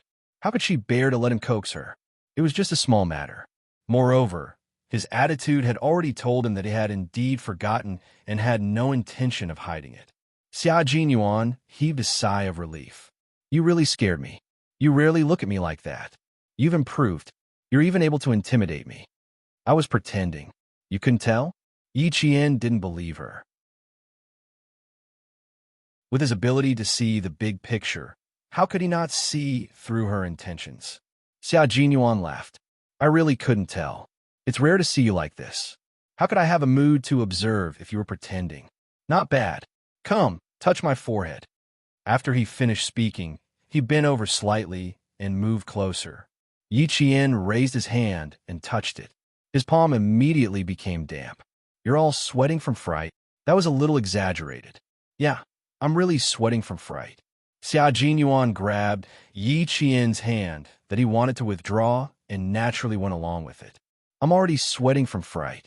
Why aren't you wiping it for me and comforting me while you're at it? There you go again. Don't you usually scare me? Why haven't I ever asked for anything?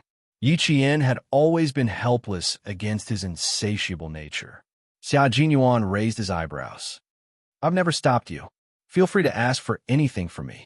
I was hoping that you would ask for more. Your back is sweating too. Let's wipe it together.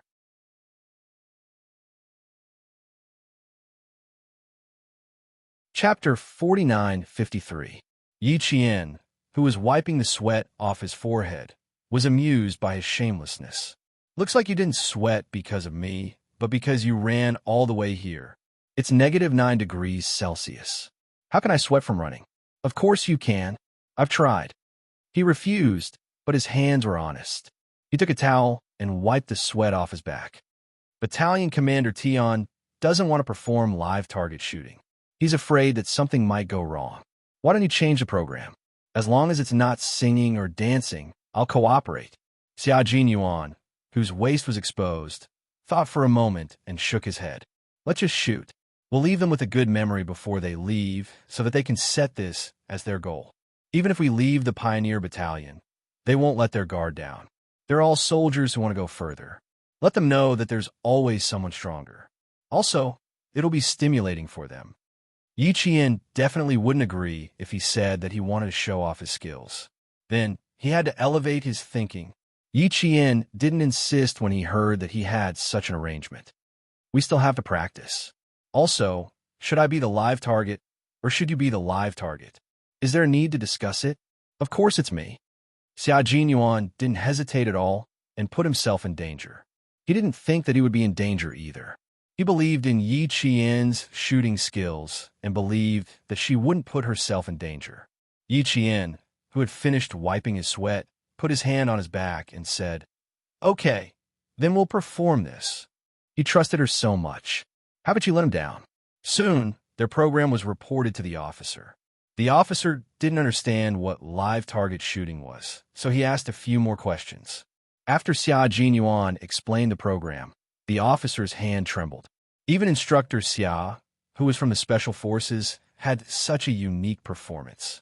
The officer couldn't decide on such a dangerous program alone, so he reported it to Political Commissar Tang. Political Commissar Tang, who had already heard about it from Battalion Commander Tian, smiled and said, You can arrange it. They both know whether it's dangerous or not. Thus, the two of them happily decided to perform together for the first time. In order to ensure that nothing would go wrong, Yi Qian practiced secretly by himself after training at night. He rubbed the snowball until it was smaller than an apple and placed it on top of a clump of dirt. At a distance of 10 meters, he used his pistol to shoot. He had no problem shooting from a distance of 10 meters, and then he shot from a distance of 15 meters. He did this 10 times and did not fail once. Only then did Yi Qian stop practicing in secret. On New Year's Eve, the army did not hang red lanterns outside.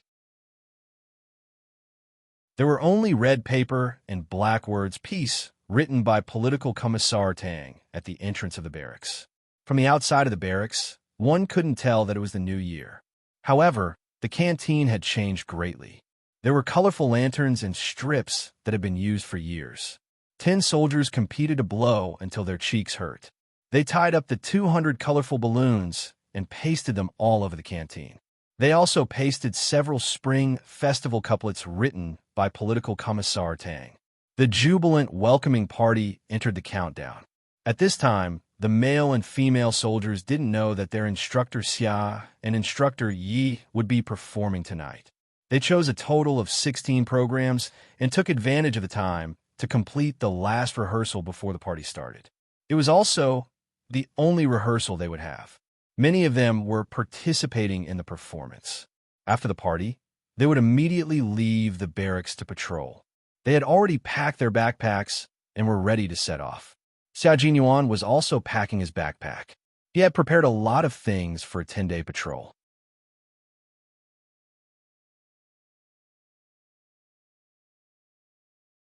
Chapter 4954.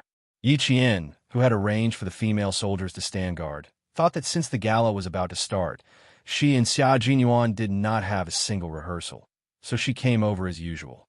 She gently knocked on the half-closed door and heard a voice saying, "Please come in." She pushed the door open and saw Xia Jinyuan packing his backpack. Her heart sank. She locked the door and whispered, "Is there an urgent mission in the unit?" Every year at the end of the year, there were a lot of sudden emergency missions, especially a few days ago when the U.S. launched another military operation against Iraq. Several missiles fell on the civilian areas, and a total of 1,600 Iraqi civilians died in their sleep. At this time, Iraq was already hell on earth. Xia Jinyuan turned his head and saw her cold expression. He knew that she had misunderstood. "There's no urgent mission. After the gala, I will be patrolling with the soldiers in the battalion. It will be a little long. So it's a patrol." Yi Qian, whose back was tense, was instantly relieved. As for how long it would be, since he did not say, Yi Qian did not ask again. She did not mention the rehearsal again and stayed behind to give Xia Jinyuan the things she had prepared. They also had a patrol mission, which started on the 10th and ended on the 16th of the first lunar month. The patrol route was north of the base. Yi Qian also did not tell Xia Jinyuan that she also had a patrol arrangement. As soon as the necessities were packed, a loud voice came from the door. After Xia Jinyuan said, "Please come in," a soldier pushed the door open and entered. Seeing that Yi Qian was also there, the soldier did not show any surprise. "Sir, the battalion commander asks you to go to the office. There's something important to discuss." "Okay, I'll be right there." When Xia Jinyuan heard this, he did not even tighten his backpack and immediately left with the soldier. After Yi Qian tightened the backpack, she went back to the cafeteria to watch the female soldiers rehearse. When he was busy with work, she did not need to bother him with entertainment programs. The gala started at 6 o'clock sharp. The comrades in the cookhouse had been busy since morning. Basin after basin of dumplings began to be boiled in the steel pot. Basin after basin of dishes began to be stir-fried. The meal began at 5:30 sharp and ended at 5:40 sharp. At 5:55 sharp, all the tables and chairs were lined up in a straight line, waiting for the party to begin. The army could be precise to the second. At 5:30 p.m., the brightly lit canteen was filled with soldiers. When the soldiers who did not participate in the decoration of the canteen saw this, their tough faces were full of smiles. They sat down and took off their hoods. They could see that the lips of all the warriors were bleeding from the cold. When they ate, blood flowed out of the wounds and mixed into the food, which was then swallowed by the young warriors. Their hands, which were holding the chopsticks, were also bleeding. Some of them even had their hands swollen and frostbitten. Although their hands were not good-looking, and their joints were as thick as the hands of a weather-beaten old man. It was this pair of unattractive hands that held up the peace of their motherland, allowing billions of people to sit together happily and enjoy the New Year's Eve dinner, enjoying a peaceful, pleasant, and happy spring festival. At 6 o'clock sharp, the gala officially started. 2 female soldiers and 2 male soldiers were the hosts of the gala. Battalion Commander Tian and Political Commissar Tang went on stage one after another to give a speech. Finally, the company commander was represented by Company Commander Zhu to give a speech. Knowing that the soldiers wanted to watch the gala earlier, the 3 of them gave a speech for 10 minutes without wasting any time. Yi Qian and Xia Jinyuan sat at the front. The 2 of them were only a fist's length away from each other, so they could still make small gestures in private. After the applause, Xia Jinyuan secretly held Yi Qian's hand and watched the wonderful performance of the soldiers together.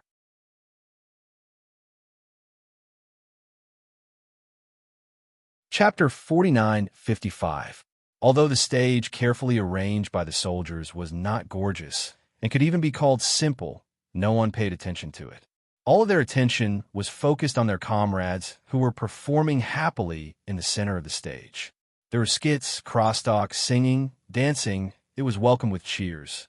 The program list in the hands of the 4 hosts was a mystery program after the male and female soldiers sang together.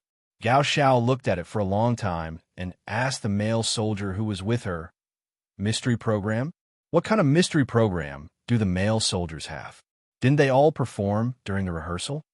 The male host was a little surprised. "Isn't it the mystery program arranged by the female soldiers?" "No." Gao Xiao was stunned. "We only have 4 programs, and they are all rehearsed. It's not us, and it's not you. How do we announce it later? Just say that we have a mystery guest?" The male soldier thought for a while and felt that Gao Xiao's idea was good. "I think it's okay. Just say that we have a mystery guest on stage. Even our hosts don't know. That's really mysterious." Gao Xiao was not very curious. When it was time to perform, the mystery program would not be mysterious anymore. When the female soldiers went on stage to perform, the applause was several times louder than the male soldiers' performance. The male soldiers who went off stage went back to their seats and secretly punched the comrades next to them to show their dissatisfaction. The comrades in arms who were punched didn't get angry. Instead, they provocatively clapped even louder and brighter. Since coming to the Vanguard Battalion, this was the first time they had seen the female soldiers perform. It was so rare, so of course the applause had to be warm. The female soldiers were multi-talented. Difficult moves came one after another during the dance.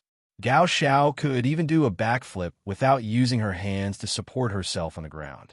Her legs even did a straight split, and then she bent her waist to do a split and landed steadily on the ground. Such a unique move made the male soldiers clap their hands until they hurt. "Wonderful, wonderful. Too wonderful." Political Commissar Tang smiled at Battalion Commander Tian. "Old Tian, in the future, they will be our pioneer battalion soldiers. You must be very happy, right?" "Ha ha ha, happy, happy. However, whether they are our pioneer battalion soldiers is still a question mark. So, don't get your hopes up." Battalion Commander Tian clapped and said with a smile. When he said that, the smile on Political Commissar Tang's face faded a little. "What do you mean? You have to explain it to me clearly." Political Commissar Tang's mood to watch the program instantly turned a little dim. He still had to put a question mark? Were they not going to be pioneer battalion soldiers in the future? What's there to clarify? What else is there to be unclear about? Battalion Commander Tian, who was in a good mood, pointed at High Laughter, who was doing a few backflips. "This female soldier is not bad. Not bad. This is a unique skill." Political Commissar Tang hurriedly took a glance and happened to see that Gao Xiao's performance had ended. Political Commissar Tang, who was distracted and missed the best performance, asked, "What you said is unclear. How can I understand? What do you mean by that? It's still a question whether they'll be part of our pioneer battalion in the future. Could it be that something has happened? Old Tang, have you forgotten whether they can stay or not? It's not up to us to make them stay.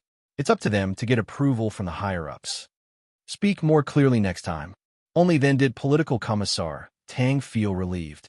With the strict requirements that Instructor Yi gave them, of course, they can pass. Yes, Instructor Yi is indeed capable. If the female soldiers can't stay, it means that they're indeed not cut out for it. It's good to decide early so that they won't delay themselves.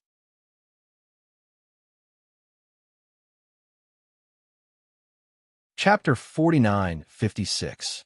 Battalion Commander Tian and Political Commissar Tang whispered to each other so that no one around them could hear them.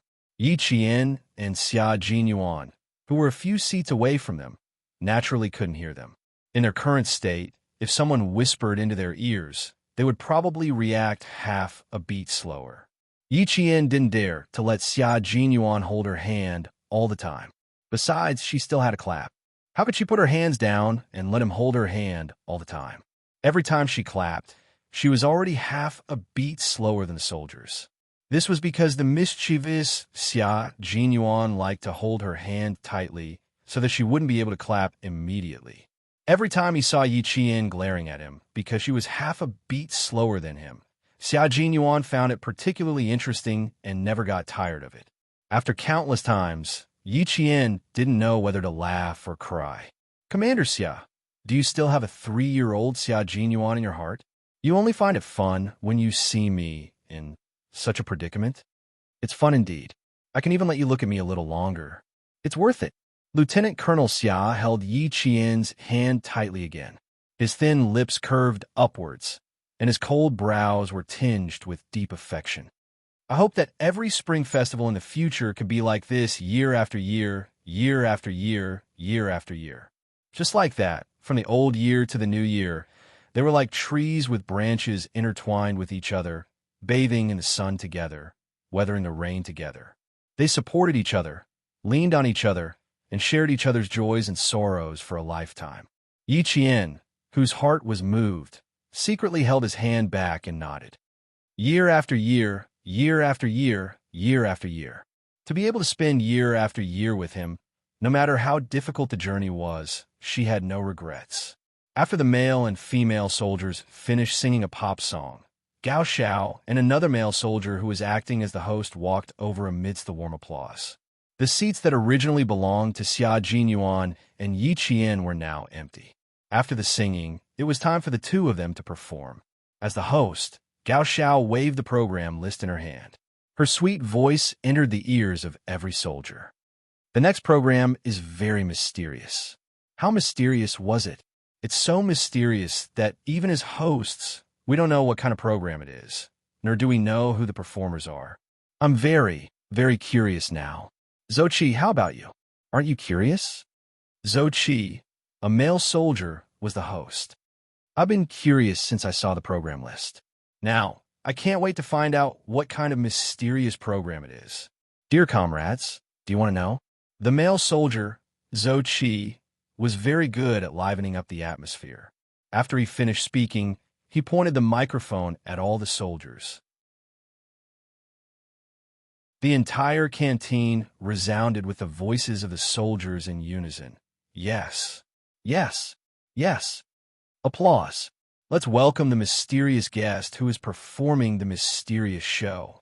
After Gao Xiao finished speaking, she took the microphone and left the stage. As soon as she turned around, her eyes widened. She. Who did she see? Who did she see? Instructor Yi. Instructor Xia. She saw the two instructors. Gao Xiao was so surprised that she didn't pay attention to the long cord of the microphone. The tip of her foot tripped, and she fell forward. Fortunately, the male host, Zhou Qi, had quick reflexes. He pulled Gao Xiao, who was about to trip over the black cord, back. Xia Jinyuan, who was walking up with a few apples, whispered to his girlfriend who was walking beside him. Did you see that? She was so surprised that she almost tripped. Just now, when the other two hosts saw the two of them, they wondered if they had done something wrong to make the two instructors appear. Later, when Yi Qian explained that the mysterious program was her and Captain Xia's performance, the female soldier was so surprised that she choked on her own saliva.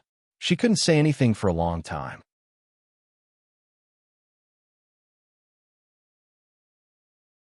Chapter 49-57. 57. The male soldier was calmer. He cleared his throat and asked what Xia Jinyuan and Yi Qian were going to perform. Since it was already time for them to go on stage, Xia Jinyuan didn't hide anything and told them that they were going to perform the program suggested by Instructor Yi. The female soldier, who finally managed to catch her breath, choked again. Live target shooting. Yi. Instructor Yi was really going to perform live target shooting. Then, who will be the live target? The female soldier asked with trembling teeth. Xia Jinyuan tossed the apple in his hand. Who else could it be other than me? The female soldier inexplicably heaved a sigh of relief. She didn't manage to control herself properly, so her face relaxed a little. Xia Jinyuan then said to Yi Qian, "Your soldier seems to be hoping that something will happen to me. Look at her. She's obviously relieved after knowing that I'm a live target." Absolutely not. Absolutely not. The female soldier was so scared that she screamed in her heart. Oh my God, what a scary Instructor Xia. What a scary Instructor Xia. Can he read minds? She was only slightly relieved, but he actually saw through her. Yi Qian smiled slightly. It means that they don't want anything to happen to me. Isn't it indirectly saying that she's worried about your shooting skills and thinks that you'll accidentally injure me? Xia Jinyuan calmly retorted. He didn't rebuke Yi Qian, but the female soldier was so scared that her heart raced. Instructor Yi, I have 100% confidence in you. I can guarantee Instructor Xia's safety. The female soldier, who was on the verge of tears, almost swore to the heavens. When the gods fight, the little ones suffer. 2 instructors, please do a good deed and let this little soldier off. Xia Jinyuan smiled and looked at Yi Qian. Did you hear that, Instructor Yi? Your soldier trusts you so much. As an instructor, you have to perform well. Don't let your hands tremble and miss the bullet. Just as the male and female soldiers were feeling extremely tormented, the announcers finally finished and invited the mysterious guests on stage. The 2 soldiers, who didn't dare to speak, hurriedly sent away the 2 gods who seemed to be a little aggressive. So scary, so scary. The smell of gunpowder is choking me, and I don't dare to open my mouth. The 2 gods went up the stage. The female soldier felt as if she had run 10 kilometers. She collapsed into the chair. You attack me, I attack you. Do you think the 2 of them can leave the stage safely? The male soldier looked at the 2 instructors on stage and thought for a while before answering. Then we'll see if Instructor Yi will argue with Instructor Xia, but he should be able to leave the stage safely. Instructor Xia must have trusted Instructor Yi. That's why he dared to be a live target. Gao Xiao, who had quick reflexes, saved the situation for himself. The surprise came too suddenly. I was so happy that I almost fell down. So the guest performers for the mystery show are our Instructor Xia and Instructor Yi. Comrades, where's your applause? The clapping was like waves crashing against the shore. Wave after wave of applause rang out. The entire cafeteria was so lively that even the windows outside the windows seemed to be about to shatter and shatter. Gao Xiao dashed back to the simple backstage that was surrounded by camouflage dust-proof cloth. She said to the 2 hosts who were still patting their chests. The instructors appeared. Oh my God, I was so scared that I almost fell down. Luckily, Zhou Qi saved me in time. Otherwise, I would have lost a lot of face. Huh, you only saw the 2 instructors. You missed the most exciting part. As for me, I was so scared that my heart is still pounding. The female military host felt that Gao Xiao's performance was not worth mentioning, so she told Gao Xiao everything that had happened. Gao Xiao was dumbfounded. The fact that the 2 of you are still alive means that you are strong enough.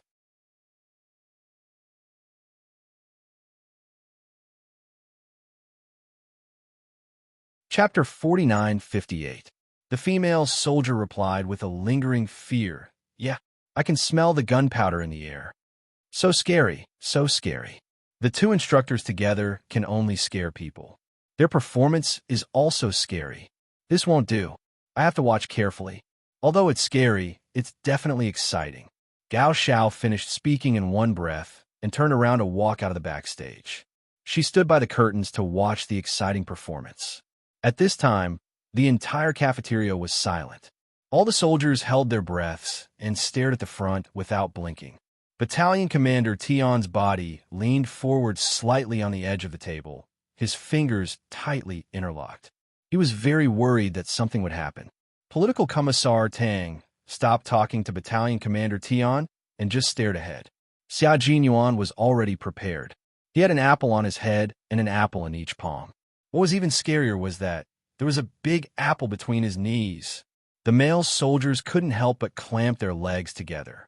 This performance was a little scary. Company Commander Zhu kept rubbing his hands. His expression looked like he wished he could replace Yi Qian and perform well. Yi Qian, who had retreated 10 meters, raised her gun. She only did a standard and cool action of raising her gun. Just as all the soldiers were waiting for her to finish aiming, a sudden gunshot rang out. Aya, what the F***? She raised her gun and fired, but it scared everyone. Many of the soldiers were so scared that their bodies trembled. Before they could react to the sudden shot, the second shot came. The third shot came. The fourth shot came. The shooting was over. His heart was in his throat, and he was fully prepared. He didn't even dare to breathe recklessly for fear that he would startle the officers and soldiers. Is it over? It was over. So fast. They hadn't even watched properly. How could it be over? How could it be over so quickly? They hadn't recovered from the shock of the first shot and were still in shock. How could the fourth shot be over? It was over before they could watch. Yes, it was over. The 4 bullets first hit the apple on top of Xia Jinyuan's head. The blank bullet went through the apple and completed the first shot. The soldiers were still in shock when the second shot came and hit the apple between Xia Jinyuan's knees. The second shot was over. Following that, Yi Qian raised his arm slightly. It wasn't much, just a few millimeters. He fired 1 shot each from his left and right. After the third and fourth shots were fired, the live target shooting was over. Yi Qian put away his gun and saluted the silent soldiers. Xia Jinyuan shook off the apple crumbs on his head and picked up the host microphone. He smiled and said, "Comrades, even though the performance was very ordinary, it was still Instructor Yi and I. Shouldn't you give us some face and give a round of applause?" The low and mellow voice reverberated throughout the canteen and drilled into the ears of all the soldiers. Finally, there was movement. It was really over. "Instructor Yi, one more time. One more time." No one knew who shouted excitedly, but the entire cafeteria was instantly filled with voices. The company commanders of 3 companies took the lead and stood up, waving their arms. "Let's do it again. Let's do it again. One more time. One more time." The voices were very, very loud and very, very excited. It was so loud that Xia Jinyuan took a step back and raised his microphone to answer the soldiers. "I'm sorry, but winter fruits are very precious. We only managed to apply for 4 apples. The performance is over. I'm very gratified by your reaction. Thank you, everyone."